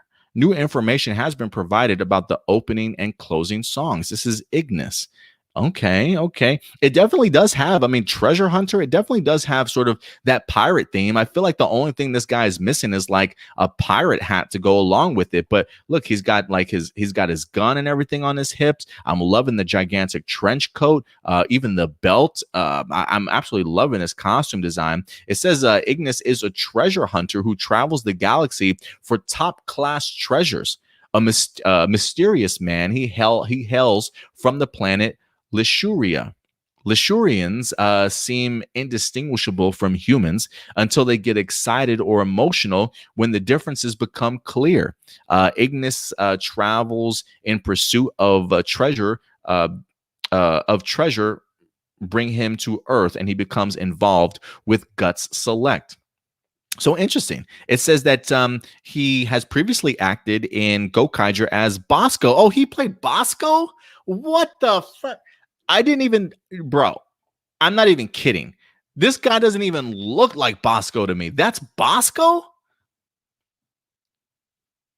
Holy crap.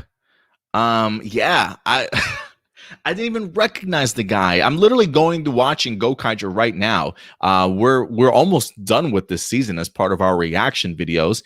But I didn't even recognize his face from this, man. But then again, that was what, like 10 years ago. It's been a minute, so he definitely has changed. But the fact that he's still a treasure hunter, even in Zenkaiger to Ultraman Trigger, I think that's fantastic that he continues to play along with that idea of being a treasure hunter / pirate, if you will.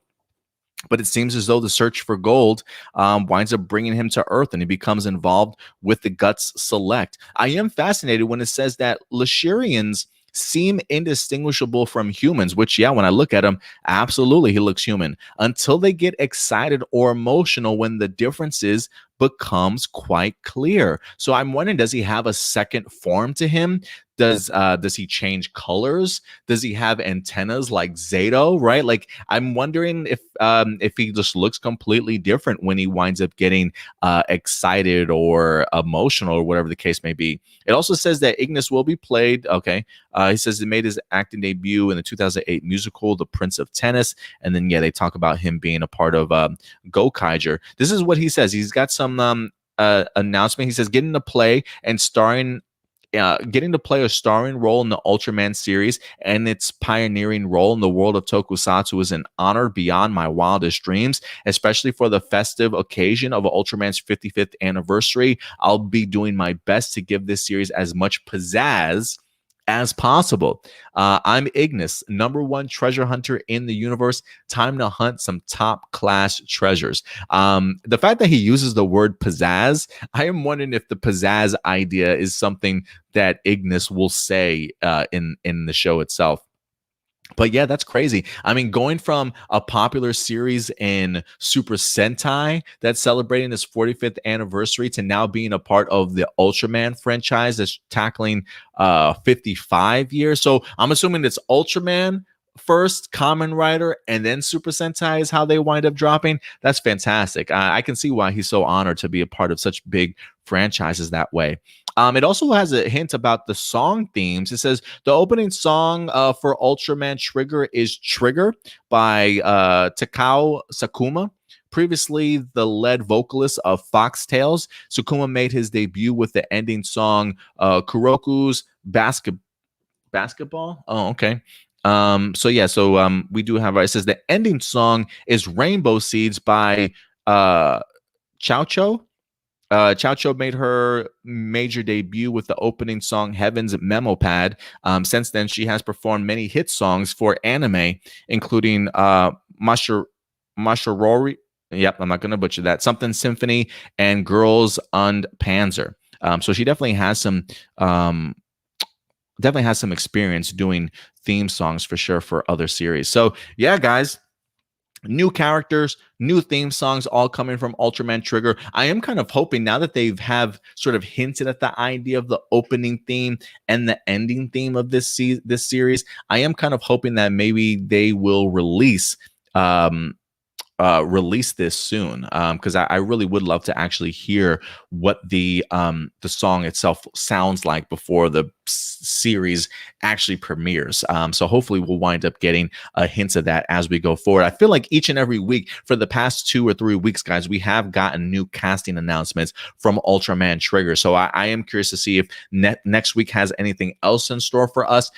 It will be June, just maybe a little bit under 2 months before it winds up being the show actually debuts. So I am hoping that we continue to get more information as we get closer. But I'll definitely continue to keep you guys posted once that actually happens. But I want to know your guys' thoughts. What do you guys think about Ultraman Trigger? Certainly go ahead and let me know your thoughts in the live chat or a comment section box below, guys.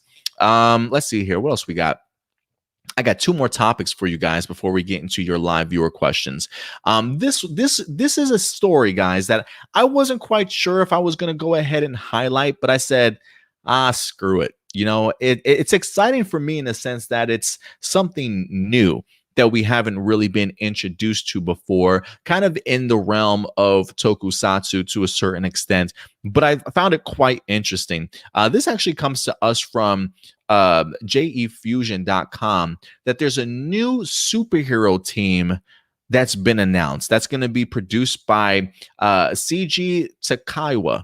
Now, CG Takaiwa apparently is pretty big and pretty well known when it comes to not only Kamen Rider, but also Super Sentai, in regards to him being a stunt actor and a suit actor himself. I believe the article even mentions that they refer to him so much as Mr. Kamen Rider. I'm assuming just based off of all the suit work that he's actually done as the main Kamen Rider for decades, if not for quite some time. So this man has got tons of experience when it comes to suit acting, stunt performing, and things like that. And he's managed to put together a new superhero team that we're going to go ahead and talk about here, guys, today. So let me go ahead and pull up this article. Again, this comes to us from jefusion.com to give us an idea.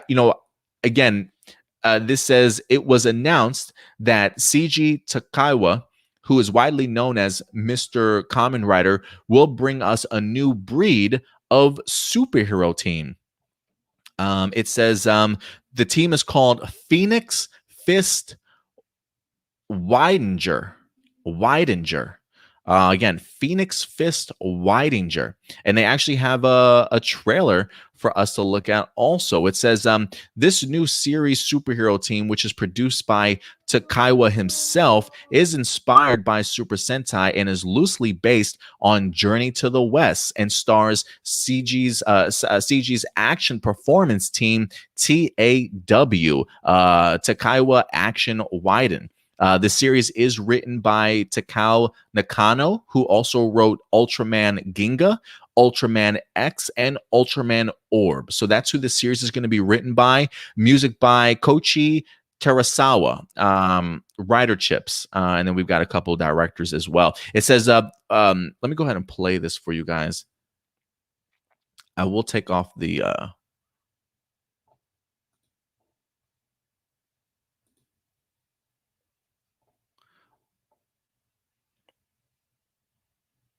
But yeah, this is some of the footage that they showcased to us. It says the Phoenix Fist Widenger will premiere on TAW's official YouTube channel this summer of 2021. So again, Tawa's official YouTube channel, that's TAW's official YouTube channel, this summer of 2021. And again, it says... Phoenix Fist Widenger, and they do have English subtitles in there also. Let me go ahead and read this in case you guys can't see it. I'll pull this back. New program, Phoenix Fist Widenger. An ancient artifact said to make any dream come true and spread happiness, but only if it can be found first.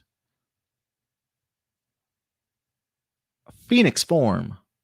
5 brave youths will set out on an epic journey to find whatever our hearts of just... I mean, it went by too quick. Anyway, but it looks good, though. It looks pretty good. I mean, I don't know if it's going to be popping in like HD quality. I don't really know how great it's going to look, but I'll dabble in it. It's on a YouTube channel. So I would definitely go ahead and just something new. If you guys want to go ahead and check it out, if you big fans of martial arts or fighting in general, based off of the fact that the stunt actor and suit actor for countless Kamen Riders and past Super Sentai seasons also is getting the opportunity to showcase what him and his stunt team can certainly do when it comes to martial arts and action and storyline. I'll be there for it. I'll definitely check out the first couple of episodes and certainly see what it's like, and then I'll keep you guys posted as to whether or not that's something that you guys should explore for yourselves as well. But again, this comes to us from jefusion.com. If you want to go ahead and check out the trailer, again, the name of the team is Phoenix Fist Widenger. So that's Widenger, Widenger.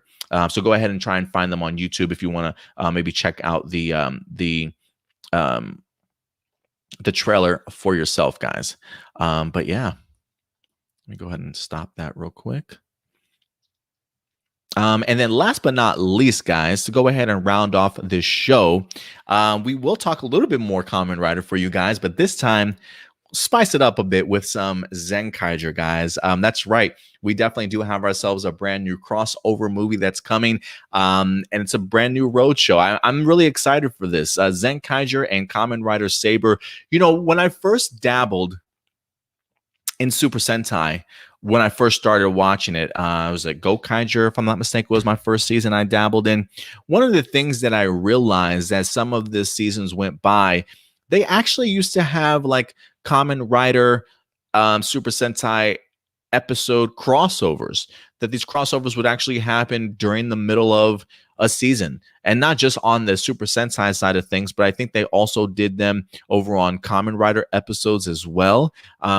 I do believe that they've even have had Super Sentai and Kamen Rider movies in the past of seeing these two shows kind of come together. But it's been quite some time, I feel like, since they've dabbled in that. So the fact that we actually have Kamen Rider and Super Sentai teaming up again in the form of a movie really gets me excited. Now, while I haven't really watched too much of Saber, I personally am enjoying Zenkaiger for the most part that we've gotten so far. So I'm always going to certainly see what these two are definitely going to be up to. But here's another view of the poster itself. If you're interested, I absolutely love it. This movie is going to be hitting cinemas July 22nd, guys. July 22nd is, in fact, going to be the big date for this. So let me see if I can go ahead and pull this up for you guys here, because they did go ahead and do a little bit of a teaser, video for you guys also. So while this plays, again, I'm not going to have any audio just because of the fact that I ain't trying to get any copyright issues. You know what I mean? It says, this is from Toku Nation.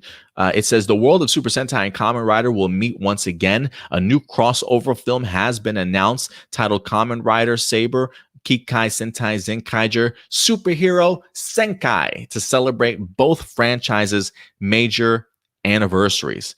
Here is, in fact, the teaser for you guys to check out.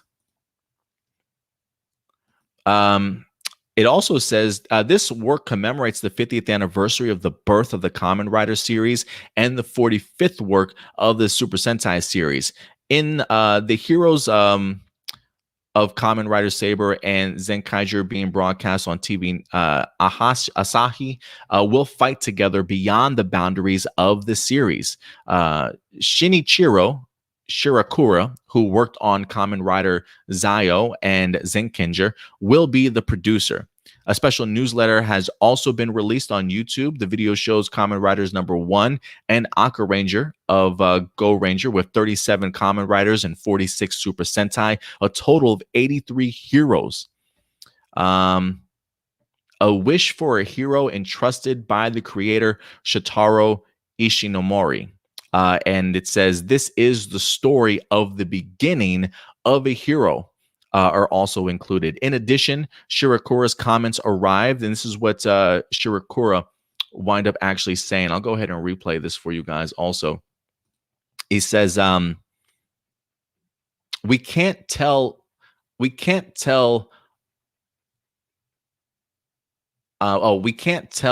a story about Riders and Super Sentai as history because the creators at the time tried to make it in the future, not the past. The movie is a story of Saber plus Zenkaiger, which is the now of the Rider and the Squadron. At the same time, the story is the future that the former creators squeezed with all their might, he mentioned. On June 4th, advance tickets with special benefits for this work will be on sale as well. Yeah, we cannot tell us about the Riders of Super Sentai as history. The creators at the time tried to make it not in the past called history, but in the future. Nowadays, the sad news that the creators are dying one after another has continued. It is our responsibility as a generation to know them directly to pass on that thought. This movie is about the now of Rider and Squadron, at the same time, the story of the future. So yeah. Definitely a lot to certainly look forward to when it comes to this upcoming series or this upcoming crossover film. So I think it's great, man, especially the fact that they're both at great opportunities to be in anniversary seasons. It definitely seems as though the gentleman that's producing this movie is going to be paying a lot of homage to the creators that certainly came before him that wind up establishing this. You know, the idea of a series and a franchise continuing on for 45 years, 50 plus years is unheard of these days. I mean, I feel like that rarity, like to be included in that category, just speaks volumes. And so I think when you dive into something like an anniversary special or crossover movie, there definitely has to be a lot of payment towards the past that came before you, right? If you want, what they always say, right? You got to know your history to know where you're going, type of thing. And I think that's really important. So I love the fact that this movie is clearly going to tap into that, the idea of showcasing not only the past seasons of Kamen Rider and Super Sentai, but the present. And then who knows, maybe we get a glimpse of what the future is certainly going to hold for upcoming series for us to certainly look forward to, especially if they're talking about the idea of establishing this sort of not so much as the now, but really reaching out into the future, hopefully maybe getting another 50 years or another 45 years sort of out of this particular crossover event or out of these two particular franchises. So I'm excited for this. Kamen Rider, Super Sentai back together again in a crossover form. It's been long overdue, but I'm really glad the opportunity that we get to see this. So again, this winds up dropping July 22nd, guys. And again, that was just more of a teaser. I'm very certain as we get closer, we certainly will get ourselves an actual trailer itself. They have released a promo for it, I believe, with Kaido, along with the main actor or main character in Saber, talking a little bit about this collaboration that they're about to get into. So yeah, I would definitely recommend you guys check it out on Twitter or on YouTube if you get the opportunity to do so. But guys, Kamen Rider Saber, Kikai Sentai Zenkaiger crossover movie, July 22nd. What are your levels of excitement for this? This feels like perfect timing for me, honestly. But what do you guys expect to certainly see from this movie? Go ahead and let your thoughts be known in the live chat or the comment section box below, guys. And with that, that will officially wrap up our stories and topics for the week, guys. And then we'll go ahead and transition over to your guys's live viewer questions. Did we have anybody else wind up popping up in here? Let me just go ahead and check out. Oh, welcome back, Tatilla. She's like, I'm back. You know what? I haven't even checked out. Maybe it was Blossom I was talking to about the Reeboks, Power Ranger Reeboks. Has anybody had a chance to see if you can even buy them here in the States? Let me see if let me pull that up real quick. Power Rangers Reeboks.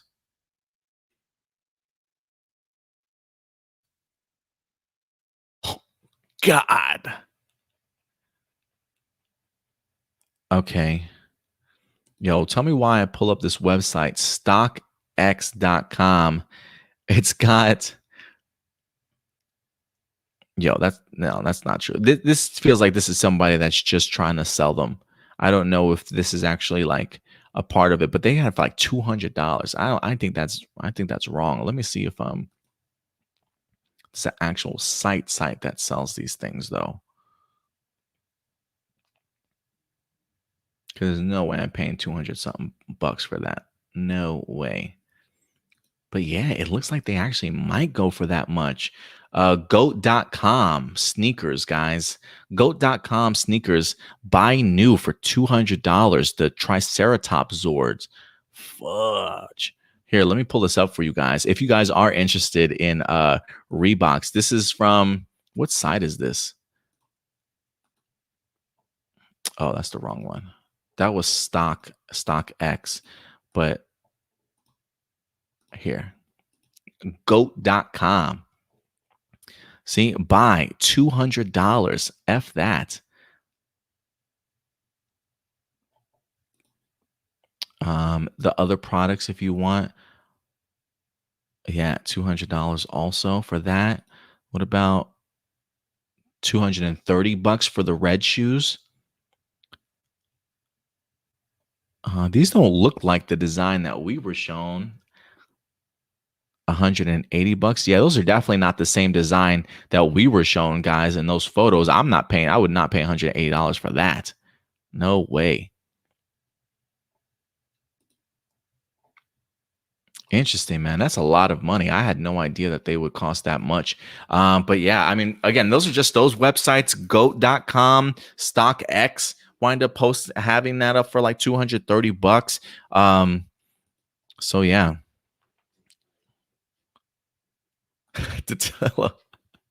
$200 for a single pair of shoes? That's outrage. If I'm gonna pay that much, I sure as hell better be getting more than one pair of shoes. Yeah, they better give me a back rub. They better make me dinner too. To come along with those pair of shoes for sure.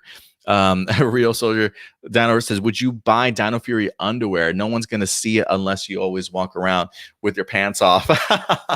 Listen, I probably would wear. I probably would rock some boxers. I mean, I do rock Star Wars boxers from time to time. Well, there's only one pair of Star Wars boxers that I have, but I do rock it from time to time. I mean, it makes the girlfriend chuckle from, you know what I mean? But listen, Carson Corner, where I wind up getting this apparel, Carson's Corner, guys, with a K, Carson's Corner.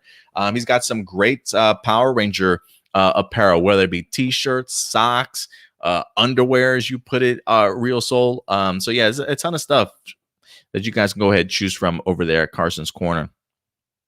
But yeah, if anything, I definitely am gonna have to check out and see if I can find another website that maybe has those shoes for maybe just a little bit cheaper. Like, damn, like a little bit cheaper. We'll see. All right, guys, let me go ahead and get into you guys' live viewer questions real quick. I'm going to pull this up here. Let's see. All right. Oh, we got quite a few. I'll try and skim through some of these if I can. Jessica Friedman, what's up, Jessica? Coming through as always. Which Super Sentai would you like to see become Power Rangers after Dino Fury? And would you like to see all veteran Ranger team one day? Ooh, an all veteran team. That would be pretty cool. You know, we might get ourselves an all veteran team again. I thought David Yost was working on a Power Ranger sort of reunion series. I don't think it was like a reunion special, like how like Friends had on HBO Max, or was it Peacock? I can't remember.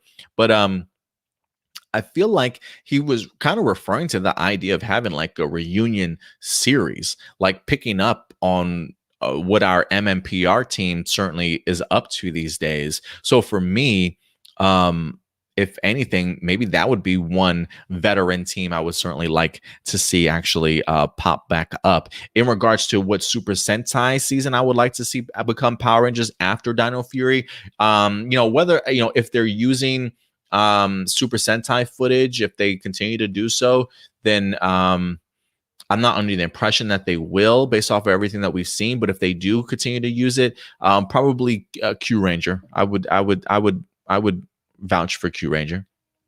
Let's see here. JB says what in the comments? Says 200 is not bad for a pair of shoes. Hope the quality is good. I guess I'm just not that big of a shoe person. Like I get the shoes that I need. Like I have, I have paid a pretty penny for some shoes, but it usually comes from bigger name brands. If anything, I would like to really see like what the quality of the shoe is. Like I wish it was something I can go and actually try on instead of just ordering, because maybe $200 may not sound bad for a pair of shoes, but I would really want to know what the quality is like though,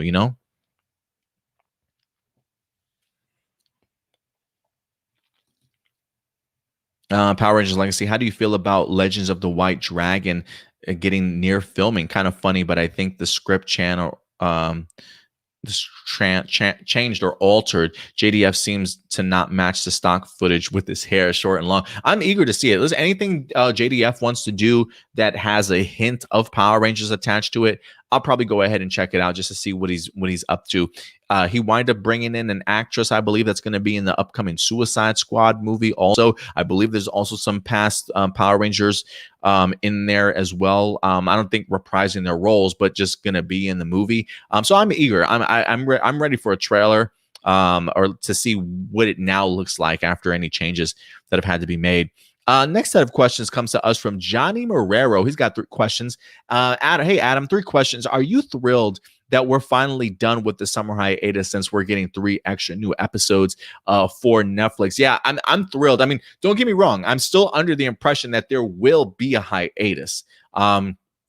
Just because we're getting these 3 episodes, once these 3 episodes drop June 15th, right after that week, there's still not going to be any new Dino Fury. So we still are going to have to wait for Nickelodeon, or maybe who knows, maybe Netflix drops the second half before Nickelodeon even freaking comes back. Who certainly knows?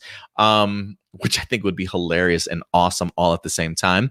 But at least for this like a nice breakup of the hiatus was much needed, because I'm sure some of us were still grieving at the loss of Dino Fury after episode 8, and that was like a month ago. Like I'm sure some people still wake up 7 o'clock in the morning on Saturdays, like just nothing to do with their life. Like, I miss Dino Fury so much. So I think this is a great sort of breakup of the hiatus for sure. Much needed. So I'm really glad that Hasbro's given us something to hold us over. You know what I mean? Do you think one of the 3 extra Dino Fury episodes will feature the debut of Ion the Gold Ranger? Yes, I'm very much under the impression that it will. I don't know anything specifically or anything confirmed for me behind the scenes, but I feel like with the Nexus Prism scanning the bay, hinting at the idea of a possibility of waking up a Gold Ranger, I think the idea of 3 new episodes, because I think even some of us were expecting the Gold Ranger to debut in maybe in episode 8 until we actually saw the episode for ourselves. So I feel like episode 11 is probably a good roundabout number to where the Gold Ranger would have debuted at when we did come back from the hiatus. So yes, I am under the impression that he might be in those episodes. Do you believe Netflix is the big streaming partner that the CEO Darren Thorpe was talking about?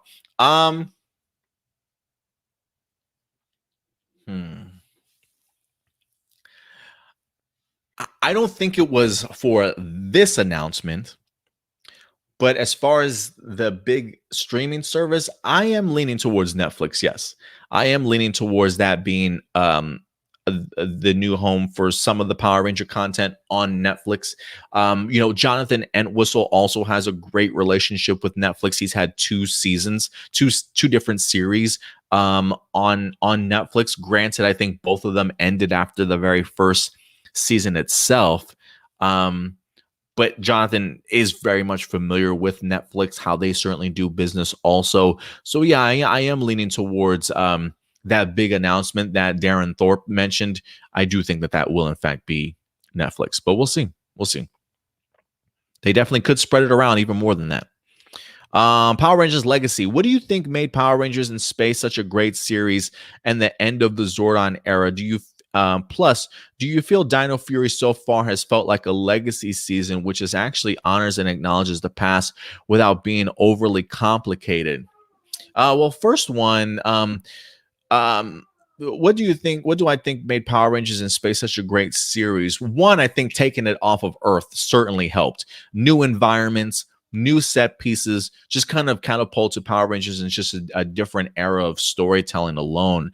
The female villain in Corone, I thought was brilliant. Getting to learn about Andros's past, that mystery of Andros and Corone's sort of connections and stuff. I think those revelations really kind of help put it over the top. Who knows? Maybe some people, the Red and Yellow Ranger, connection and shipping, if you will, might have did it for them also. I was always a big fan of TJ as a Ranger. Loved him as the leader for the Turbo Rangers. I was hoping he would still remain the leader for in Space, but I really enjoyed Andros as well. I just felt like it was a little bit in darker tone than what we had gotten in the previous seasons, especially when you go to a season like Turbo. I think In Space felt like a really great transitional piece into something new. So I think, I think the idea of it taking place in space, new set pieces, fresh new characters, if you will, it's still having some of the characters that we knew from Turbo and that the other era of Rangers kind of still being involved in space. And I think just the adult themes of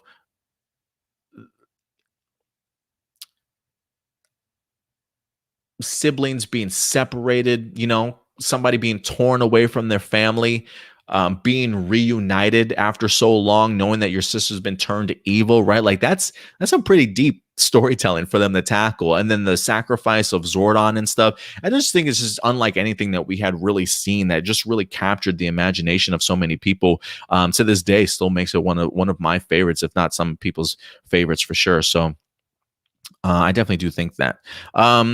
Do I feel like Dino Fury has felt like a legacy season? I haven't felt like that as of yet. I feel like while it is establishing great lore for Power Rangers as of yet, I don't want to go so far as to say it's a legacy season yet, because I still feel as though there's plenty of story for them to tell for their own season, but still paying, still acknowledging and stuff here and there. But we'll see. It definitely probably will end up that way. As of right now, I don't feel that way, but it wouldn't surprise me at all, Power Rangers Legacy, if by the end of the season, if I do come around to saying, yeah, this is definitely a legacy season for sure. Once the pandemic is already over or more lessons, you think we'll get more crossovers again on Power Rangers, either if Toei continues their partnership with Hasbro or not? And do you think we can actually get morph sequences this time and a backstory to returning Rangers?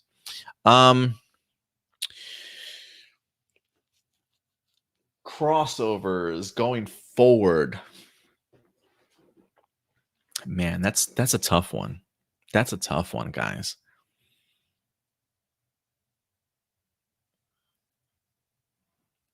See, because for me, listen, I will say this. If they continue with the Toei stuff, then yes, I do think that we will get crossovers eventually. If they don't, then no, I don't believe so. And when I say no, I don't believe so, I'm not going to fully count out the idea of cameos. I wouldn't count out the idea of cameos maybe still popping up, but full on crossovers of like the previous teams, maybe not yet. Maybe not to start off with, right? So two situations. If Toei sticks around and they still use Super Sentai footage, which again, I'm very much under the impression that's not happening. I've kind of come to accept that. But if they do, then yes, I can see the crossovers continuing. But if Hasbro does do this reimagined, rebooting, and they are kind of starting, I don't want to say from scratch, but kicking off the franchise in a new direction, then maybe after, like, if we get 2 or 3 iterations of new teams, then maybe Hasbro will kind of go back to that crossover format to appease some fans that maybe miss the traditional crossovers that we used to get when they were working with Toei. But in the meantime, until that happens, I would think maybe just some brief cameos here or there, maybe 1 or 2 characters picked up from previous seasons might drop in or whatever the case may be, but that's probably about the extent that I would go. And do you think we can actually get morph sequences this time and backstory to returning Rangers? I hope so. Top of that, we have not had a team up with where the Red Rangers used their battleizers since Dino Thunder, Ninja Storm, and SPD crossover. Yeah, it has been quite some time, hasn't it? It really has been. Y'all, and last set of question for you. You said episode 6 of Dino Fury, Superstition Strikes. Did you realize that when a monster only had access to the Rangers command center was by using Amelia's morpher that was taken from her? It felt like Mighty Morphin says, when no one could enter without a power coin. Why is it that Void Knight never bothered to go back into the command center since the pilot? Well, I don't, because he didn't have the morpher anymore. Because if I'm not mistaken, I believe it's Amelia that winds up destroying it, or if she doesn't destroy it, I'm trying to remember if I think she destroys it and then takes hers, and then they zap out of there. So I don't believe he's got it anymore. He may not know how to actually recreate it himself. I think the only way he was able to do it and work on it was because of the fact that he snatched a morpher from Amelia. So I think after that, I think without having the morpher himself, he probably doesn't know how else to certainly get inside of it. So that's probably that's probably what I think happened. Because yeah, the Morpher did give him access. That's how Boom Tower wind up getting inside. But I think before they even teleported, I believe Amelia put on her Morpher that Solon was working on her. And I want to say Amelia destroyed it, if I'm not mistaken, and then teleported them out. I can't remember. Let's see here. Adrian Perez got a couple questions. Hey, Adam, hope everything is well in your world. It's going pretty well right now, honestly. I'm really eager for my movie tonight. Quiet Place 2 movie and a dinner. Going to the movie and then dinner because I think it helps for conversation. Not that me and the girlfriend need conversation to, need advice on what to talk about. We're perfectly great, but be able to sit down, eat, talk about the movie a little bit. You know what I mean? Really get into it. Yeah. What did you think of the latest Dino Fury Netflix news? Do you really think it's actually happening? Oh, most definitely. It's most definitely happening. For me, when it comes to reliable sources, official pages by Power Rangers, I think, are always a great source.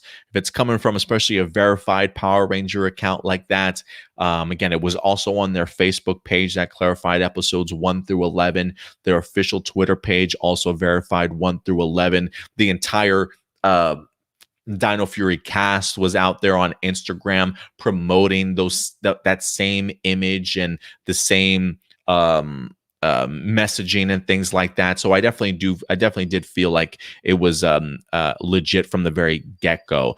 Same thing with the Chance Perez stuff about Dino Fury going over to Netflix in season 2. The fact that it's coming from a source that's actually working on the project gets that type of information. Those are the type of things that I really keep my ear out for in regards to being able to confirm some of this news.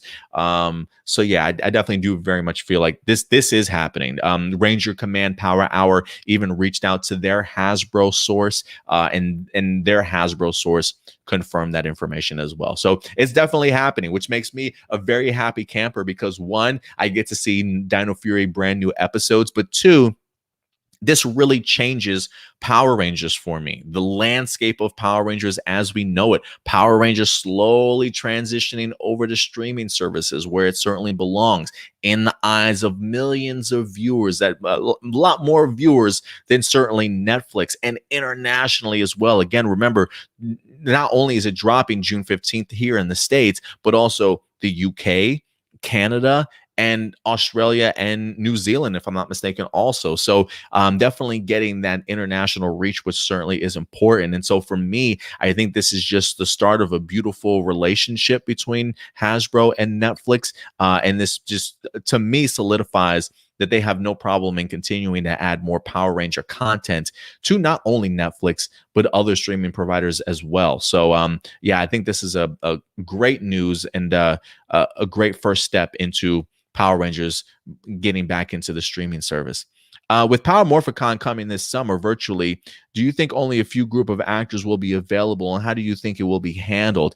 And be available to watch on YouTube for free once each panel is uploaded? If I had to guess, I would be curious if this is going to be all pre-recorded panels and then released, or if it's going to actually be like live online. I've seen a couple of conventions do that over the past year or so, where they've pre-recorded all their panels, have everything ready to go. So all they got to do on their YouTube page is just upload it, and then you can just watch it straight through, jump through, whatever the case may be. Or if they will have an actual schedule on their YouTube page, like, hey, starting at this time, a panel for another Forever Red panel, or whatever the case may be, but I'm really eager for it. I'm looking forward to, I would love to say taking part in it. I wish I was part of a panel, but nobody's approached me for anything. Maybe they should start doing like a panel for Power Ranger YouTubers if they haven't started doing so as of yet. And I can't remember if they've done any live ones like that at past Power Morphicons or whatever the case may be. But I think that would be really cool for YouTubers to have an actual online panel themselves. I think that'd be really fascinating. Just so you guys know, since I have moved to Fort Worth, me and the girlfriend have a total of 8 dogs here. I've got one dog, she's got 7. There is one dog currently that's in heat at the moment. And while all the other dogs are spayed and neutered, there's this one old dog, Mr. White, that just howls to forever. And so Homeboy is just, can you hear him?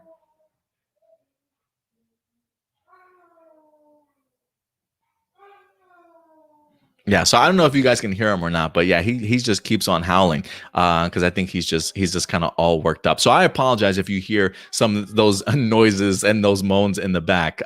They're separated from each other, but yeah. But anyway, I honestly do think that Power Morphicon should have like a Power Ranger panel for YouTubers, just based off of how quickly I feel like this. I don't want to say this niche, but how big this area has kind of grown.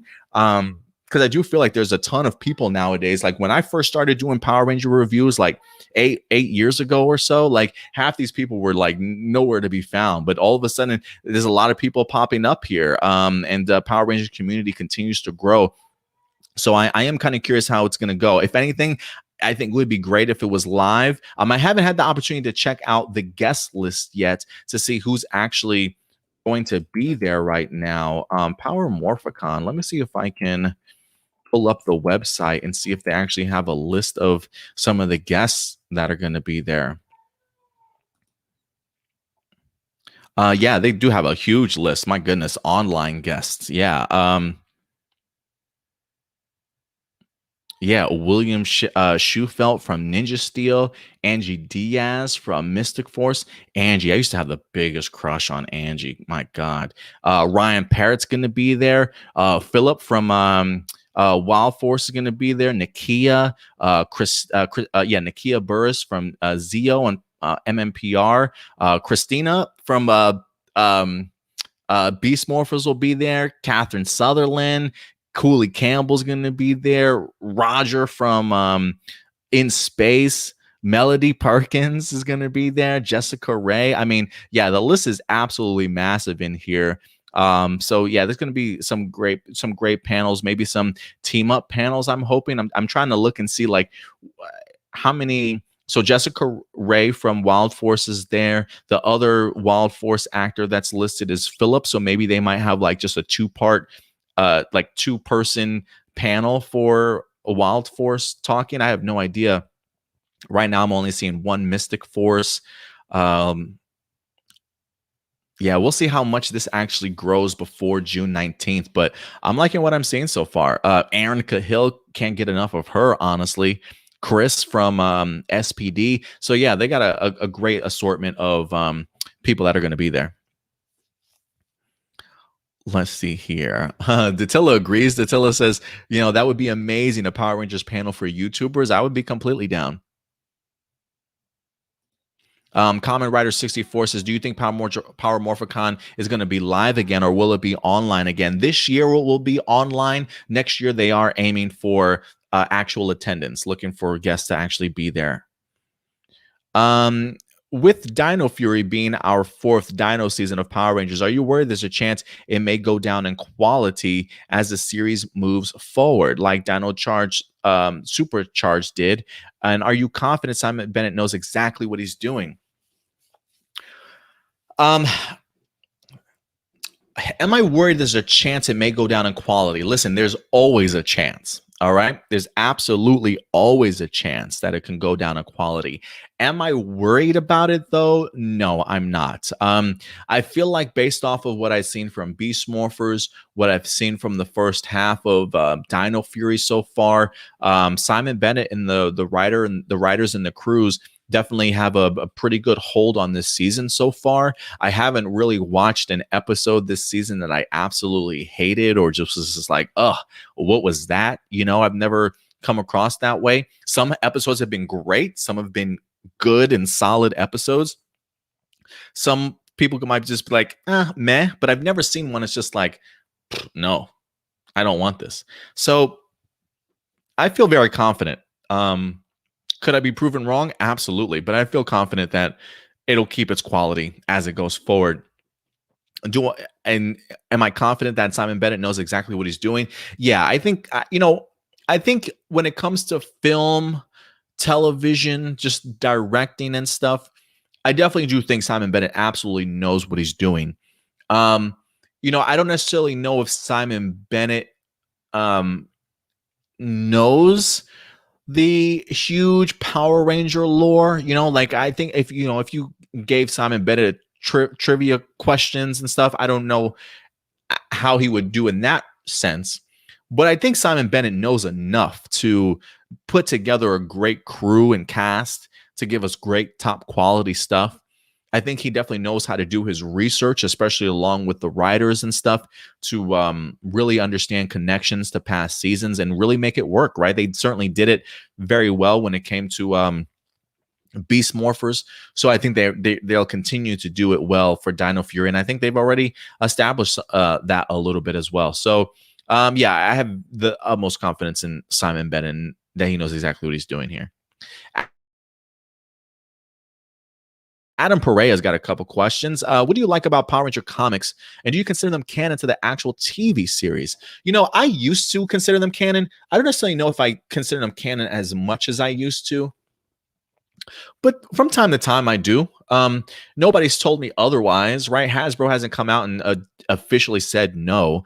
I'm not under the impression that they're officially canon, but in my head canon, yeah. Like when I read the stories, I feel like I can easily slide them into continuity sometimes. Although I feel like as we've gotten into this unlimited power era, I do wonder if it fits as easy peasy as it used to. Now I feel like they are taking a little bit more liberties this time around, but there are aspects to it that I can easily see happening. Like for me, the entire Omega Rangers story for me feels like that could fit into canon easily, just because of the fact that we don't see Jason, Zach, and Trini very often in MMPR, at least until Jason winds up returning as the Gold Ranger in Zeo. So I feel like the Omega Ranger story can probably easily be told canon-wise, just boop, fit perfectly right in there. As far as like the adventures of Mighty Morphin and what they're doing with Matthew, the White Ranger and all that stuff with Grace Sterling, that feels like they have taken their own liberties now, kind of reaching out a little bit, but like Shattered Grid stuff, Necessary Evil, all that stuff I felt like could really fit into that properly. But yeah, I do like what they're doing though. Power Ranger comic books for sure. Do you think that these comics wouldn't have existed if Power Rangers didn't have plot holes thanks to Saban? No, because I think that there's always going to be time periods that always have drop-offs, or time periods in characters' lives that don't necessarily get explored. Who's to say that in between certain episodes that happen in Mighty Morphin or past seasons that these adventures couldn't be taking place, right? So I still think that regardless of what the writing might have been like for Saban, I still think that if you're creative enough, you can continue to just create stories and place them particularly in between certain series or certain story arcs that took place during the television series. So I don't think it's all because of plot holes by Saban. I just think it's just finding really great niches of what we had so far to tell brand new stories. And I think the people at Boom Studios are just that creative. Why is it that when Power Rangers is confirmed or reported to end or move to a different network or platform, that season tends to go all out? In Space, Wild Force, and RPM were excellent examples. I think I think it's a lot to do with wanting to leave a great impression on people, you want people, if you're ending a series, you want people to go out on a good note and be like, you know what? They nailed that ending. Talk about a great wrapping up of a series, right? You really want to leave a great impression so that when people look back on your series, they're like, the season was all right, but that finale was just garbage. Like you can tell that they just phoned it in type of thing, Like I don't think people want that type of mentality to be on their shows that they wind up creating. So I think that's one of the reasons why they go all out. And I also think it's because, if it is ending and maybe moving on to something new, you still want people to be able to come back and you still want them to be excited for what's to come. And if the previous season ended that way and went all out, man, who's to say what the other stuff is going to have, right? So I think it's all about building anticipation and just leaving a really good lasting impression on your viewers. So I think that's probably really where it comes to. What storyline or plot do you want to see in Power Rangers in the future that we have never had or in a while? I think for me,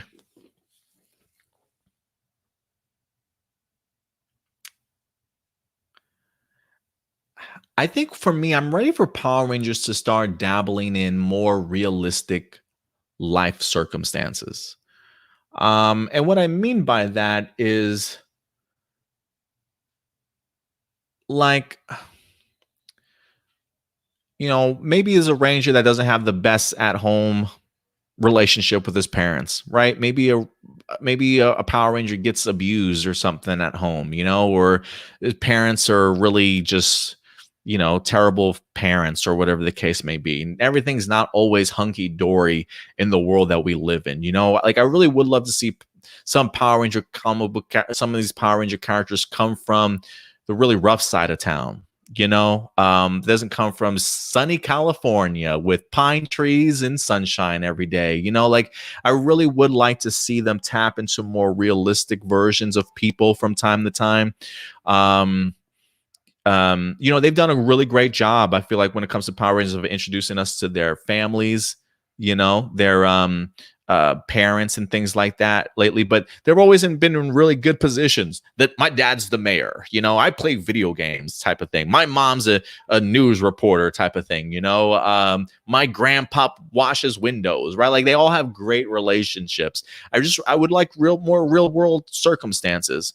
And you guys, just based off of those examples that I gave you, I'm sure you guys can figure out other things as well, that they can easily go ahead and tap into, right? Like maybe one's been to juvie before, right? Like maybe one person's had a terrible upbringing in that sense, has gotten into trouble before, and he somehow has become a part of this team, and the team now is like kind of questioning, how are you here? Why are you here? Right? Like with that type of record, how can you possibly be a ranger? And give them something to aspire to be and kind of grow as the season progresses. So some of those type of things, I would really like to see those storylines and plots kind of really explored a little bit. Maybe that's something that we'll get more in the adult theme stuff from like Jonathan Entwistle. Yeah, just exposing us to more real life situations is what I like to see.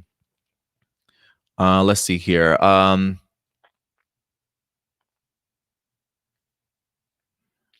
Marcelino, thank you very much for the links, by the way. Do you think that Boom Studios should step away from graphic novels for Power Rangers? I say this because the recent ones have been mixed by the fans, and the fans have also been wondering that the writers are restricted to a limited page number, since some of the stories are either rushed or convoluted. Do I think Boom Studios should step away from graphic novels? I definitely get where you're coming from, Marcelino, because I have seen that before. I have seen some people complain about that, or at least the fact of it being a mixed bag. To that, I don't think that should step away. I think if anything, maybe step back and just pick your writers a little bit better. Yeah, probably pick your writers a little bit better. Be a little bit more picky when it comes to who the creative talent is that you have working on this. I don't necessarily know if they're limited to a certain number of pages. I don't know if it's something like 64 pages only. You can't go past that. I'm not quite sure myself.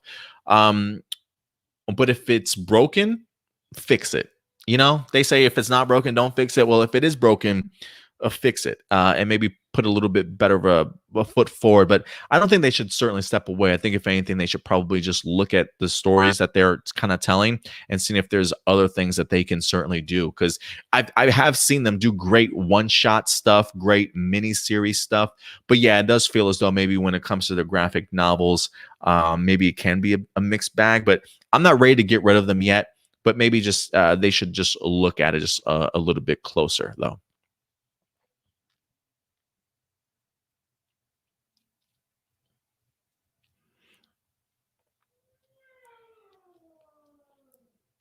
Oh, let's see here. AJ's got a couple questions.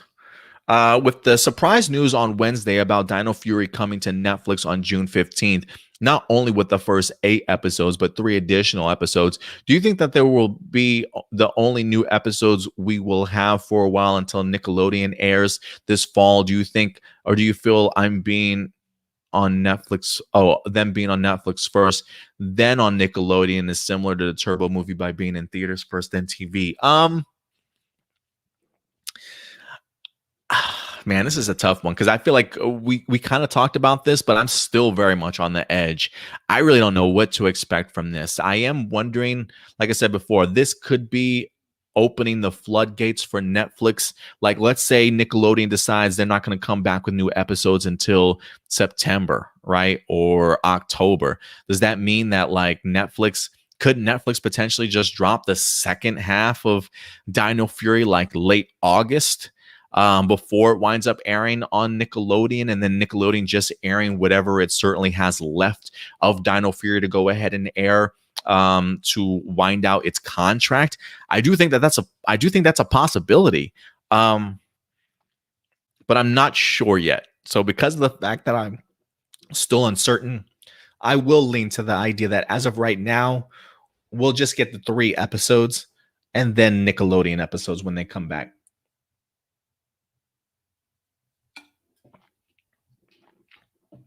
But that's still me. But I do think this coming to Netflix does open up those floodgates, though. Do you think we will get more? Like, it wouldn't surprise me, you know?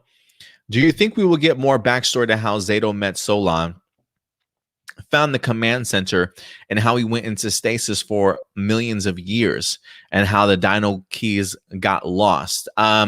Yeah, I do think all that's going to come. I do think that's going to come, which I'm eager for because I love me some flashback moments and just backstory like that. There is still a lot of questions in regards to Zato. I wouldn't be surprised if these 3 episodes at least build upon Zato's past a little bit and Ravcon and the attack on Earth.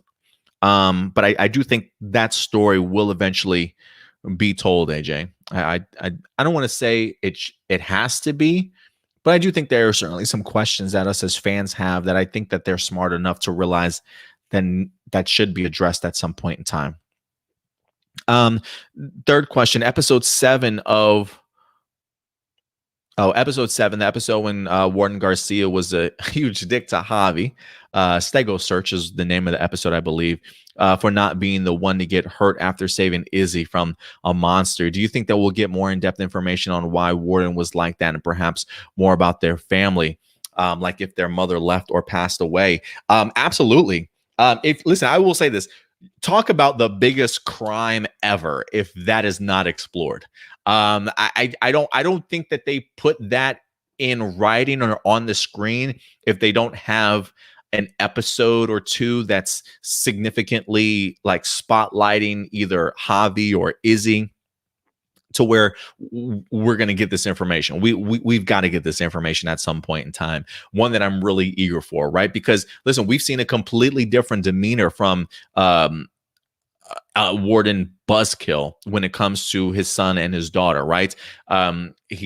Giving Izzy hugs, being there to be her coach, to help out in her competition, right? Always being super supportive of her and things like that. And then when it comes to Javi, just complete 180, right? Pissed off at the idea that he's wasting his time playing music, buying so many instruments only to get tired of one and moving on to the next. It's like he's not fully understanding, or like he just doesn't get the appeal that Javi has towards it. But even the idea, like, to have that animosity about his music is one thing, but to even go so far as to get mad at Javi for not protecting his daughter enough, saying, why aren't you hurt? Damn, why the fuck would you want him to be hurt? Right? Like, why would you want him to be more hurt than Izzy? It's cold-blooded and it's cold-hearted. Just really insensitive of the Warden. So I definitely don't think it's just because of the fact that, like, oh, you're more musically inclined and talented than me, so I have this grudge against you type of thing. I just wondered if it's just an idea that he just doesn't understand his son and the things that his son is into. And I'm wondering what the bigger picture is here, because I just think that's just on a whole different level of cold-heartedness, when it comes to treating the siblings just completely differently like than that. So it needs to be addressed, and I do think that it will be addressed, and I cannot wait for that episode. I truly cannot wait, because I will say, like, as much as I love Dino Fury, that episode for me, just drama wise, was probably some of the most intense, and just like, damn, like I need to know more about that moment, and what's going on with those siblings and their dad. So yeah, I gotta know, Simon, please don't leave us hanging. Doomsday got a couple questions. Did you hear that apparently Ricardo Medina Jr. from Wild Force got released from prison a few months ago? Oh, I did not know that. I did not know that. Let me see. Ricardo Medina Jr. released. Let's see. Does it have an article about it?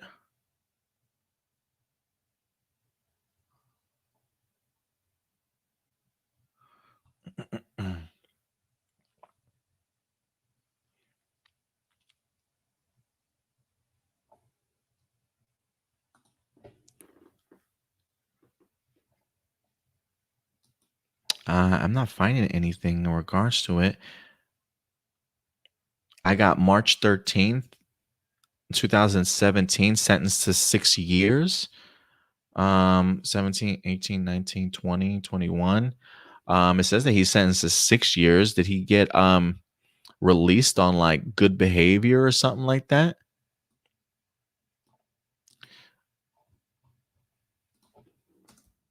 He got me really wanting to look this up.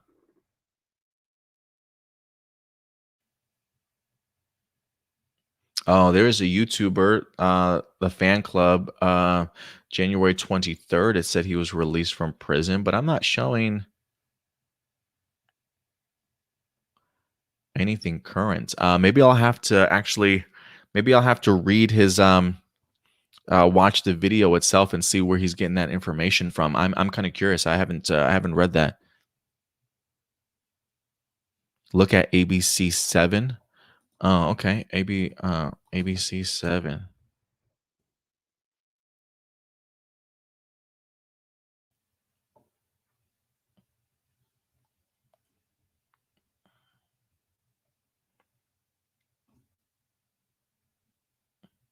I mean, I see an ABC one that says Power Rangers released from jail after no charges. That was February 3rd of 2015. But then I'm also showcasing here at abc.com, March 30th of 2017, actor sentenced to 6 years. So I don't know. If you guys have a link that's current that says that he's been released from prison, it said he was released in November 2020. Okay. Interesting. I wonder what he's going to be doing with his life now. Next question from Doomsday. What is the one thing you want to see in the most from episodes 9 through 11 get released early on Netflix? Probably for me, my two is I definitely want to see Weisel, and I definitely want to see more Zato backstory. And if that includes the idea of Gold Ranger being revealed and maybe seeing the past of those two, that's right up my alley of the two things that I really want to see the most. What is your top four favorite dinosaur themed Red Rangers? Oh man.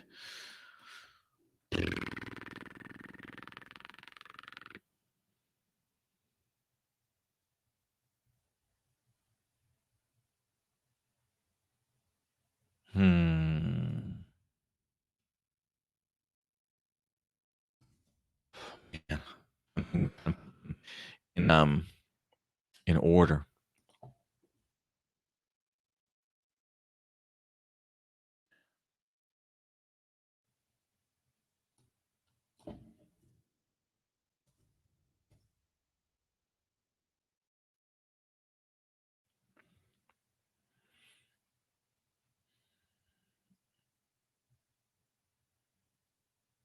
This probably hurts to say. I got to put Jason as one.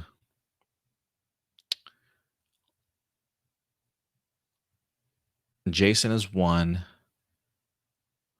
I'm probably going to put Connor last. You know what? I can't do that. I can't do that. I can't do that. I got to put Zato last. Zato literally has only had 8 episodes to prove himself as of right now. I love him, but you know, we've had other Rangers that have definitely done a lot more in their careers. So for me, I would probably put Jason.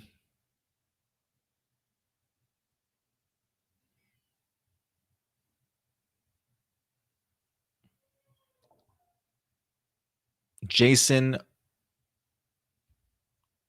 Ugh. I'm just trying to debate where I want to put Tyler and Connor.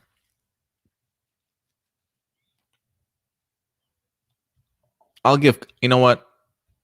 I'll give Connor 2, Brennan 3, Zato 4. If I had to put them in order as of right now. But that's just based off of the idea that, again, Zato, we've only seen him in 8 episodes. I love what I've seen, but I definitely want to see more of him. Shadow Nova Productions. Who do you think has a better? You think is a better character, Tank Joe or Boom Tower? I'll give this to Boom Tower. I'll give this to Boom Tower. I didn't really care too much for Tank Joe. I was actually, you know, I guess maybe just for me, based off of the idea that I personally wasn't the biggest fan of Real Soldier. He didn't really leave that great of a lasting impression on me. You know, Tank Joe, I loved his design, but outside of that, I didn't really care for him too much as a character. But I think as far as who's the better character out of those two, Boom Tower. I did enjoy Boom Tower being on the show. And then last set of questions comes from Rashad. Gabriel, what's up? Appreciate you coming through again, Gabriel.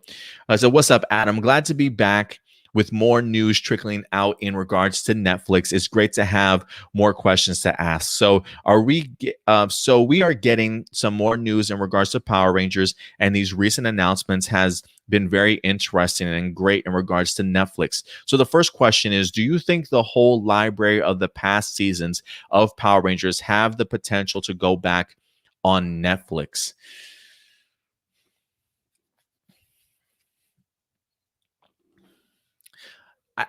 Do I think they should? Yeah, I do. Do they have potential? Maybe one day. Right now, no. I think YouTube might actually work to their benefit. I don't like how they're dropping the seasons on Netflix. I've talked about this before. This was one of my biggest worries going into that announcement was the release schedule. There's no release schedule. It just feels like, oh, we'll maybe do one season here, have a couple episodes, then we'll plop into another season, a couple more episodes, you know?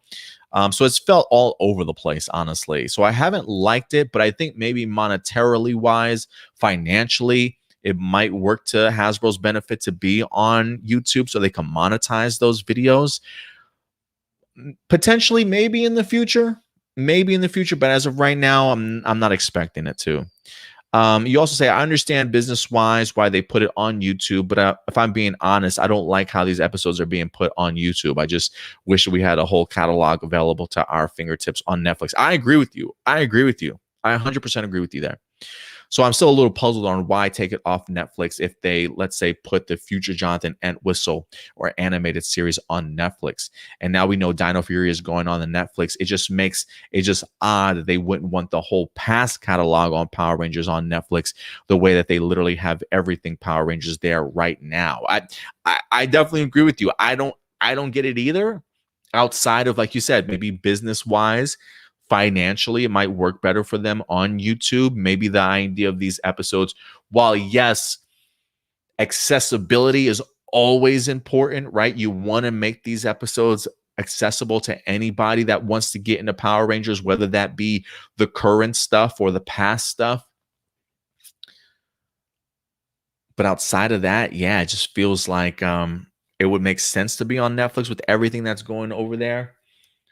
But I also wonder, like, if financially for Netflix, if it didn't make sense for them, right? Like maybe they are making more money on the newer seasons than the older seasons. Like maybe viewership wise, they didn't see the point of financially paying for these seasons when they're not maybe necessarily getting the viewership to warrant how much money Netflix is paying to stream those past seasons. You know what I mean? Like maybe there is a better chance of Hasbro to make money off of it, off of lower viewership numbers if it is on YouTube, if that makes sense. So I get it. It feels odd that it's like, wait a minute. So you take all the old stuff, but you're putting all the newer stuff on there, kind of leave somebody scratching their head. So I agree with you. I don't like the way it's done at all, Gabriel, but I think maybe that's the reason why they're doing it. I could be wrong though.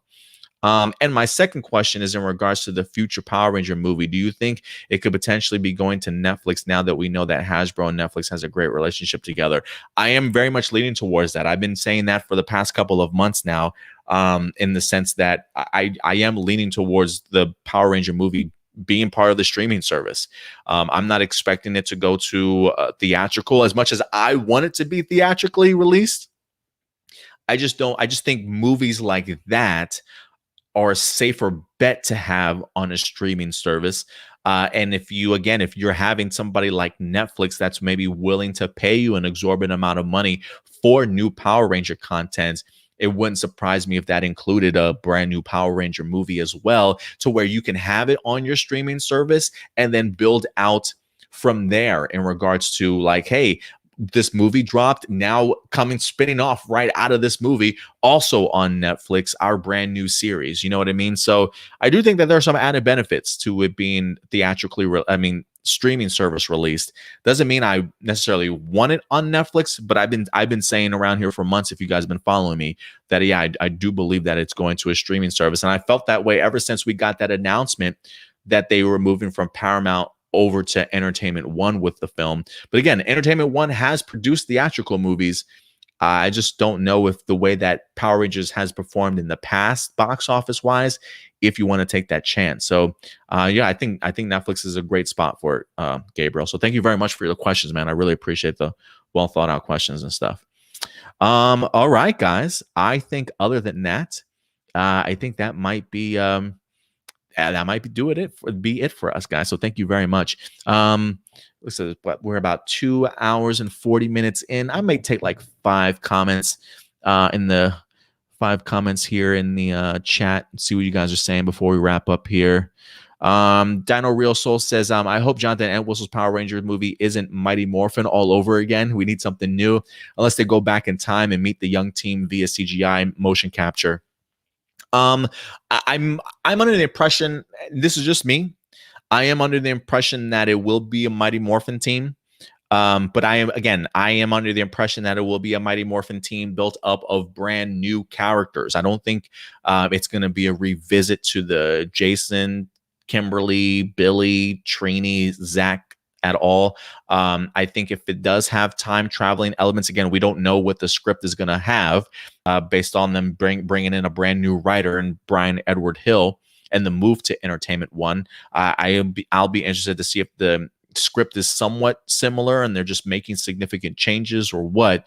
But based off of just what we've seen from the past script, the idea of a current team, a current group of teenagers from our present being taken into the past, I think maybe it's a brand new set of characters that might pick up the mantle of Mighty Morphin. But we'll see. Power Rangers Legacy says, today, Sunday, New Zealand's the final day of filming for Dino Fury. Guys, get your tissues ready for next week, because I feel like maybe all this week will be the entire cast saying their farewells, posting their pictures of them crying and saying their goodbyes and their farewell speeches and some behind the scenes stuff. So definitely keep an eye out on our cast and crew's Instagram and Twitter. Byron, Adam, do you think we'll get a Solon backstory? I hope there is one. I really do enjoy the Solon character. Just the voice actress is doing a great job. Just really sets the tone of who the character is. And I've loved some of the scenes that she's been in. Like her scene with Amelia is one of my favorites. Talking about the idea of bad luck and where that really comes from, sort of thing, right? It being a state of mind. And I love her design. I love her design. So yeah, give me a Solon backstory. I hope we get one. I really do. Shadow Nova says, Adam, what's a season you would like to see get the big screen treatment? Ooh, the big screen treatment. I think SPD would be great. I think RPM could be great, and Time Force would be great. If I had to do in regards to a movie wise, if I had to pluck just any season to turn into a movie, SPD would be one. Time Force, something about Time Cops, maybe a collaboration of the two, I think would be great. And even RPM, I think the idea of a post-apocalyptic movie, big screen treatment would be awesome. So those would be my selections.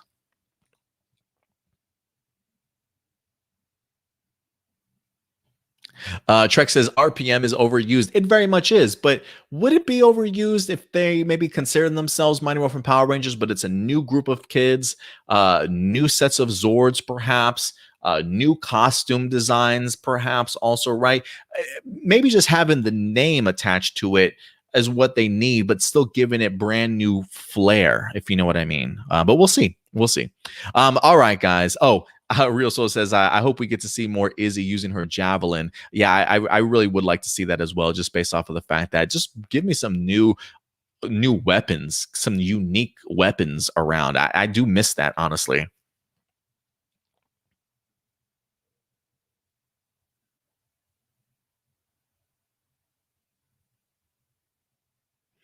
All right, guys. I think other than that, that's going to go ahead and do it for us. But thank you guys, everybody, for certainly joining us here today. I really do appreciate it each and every week.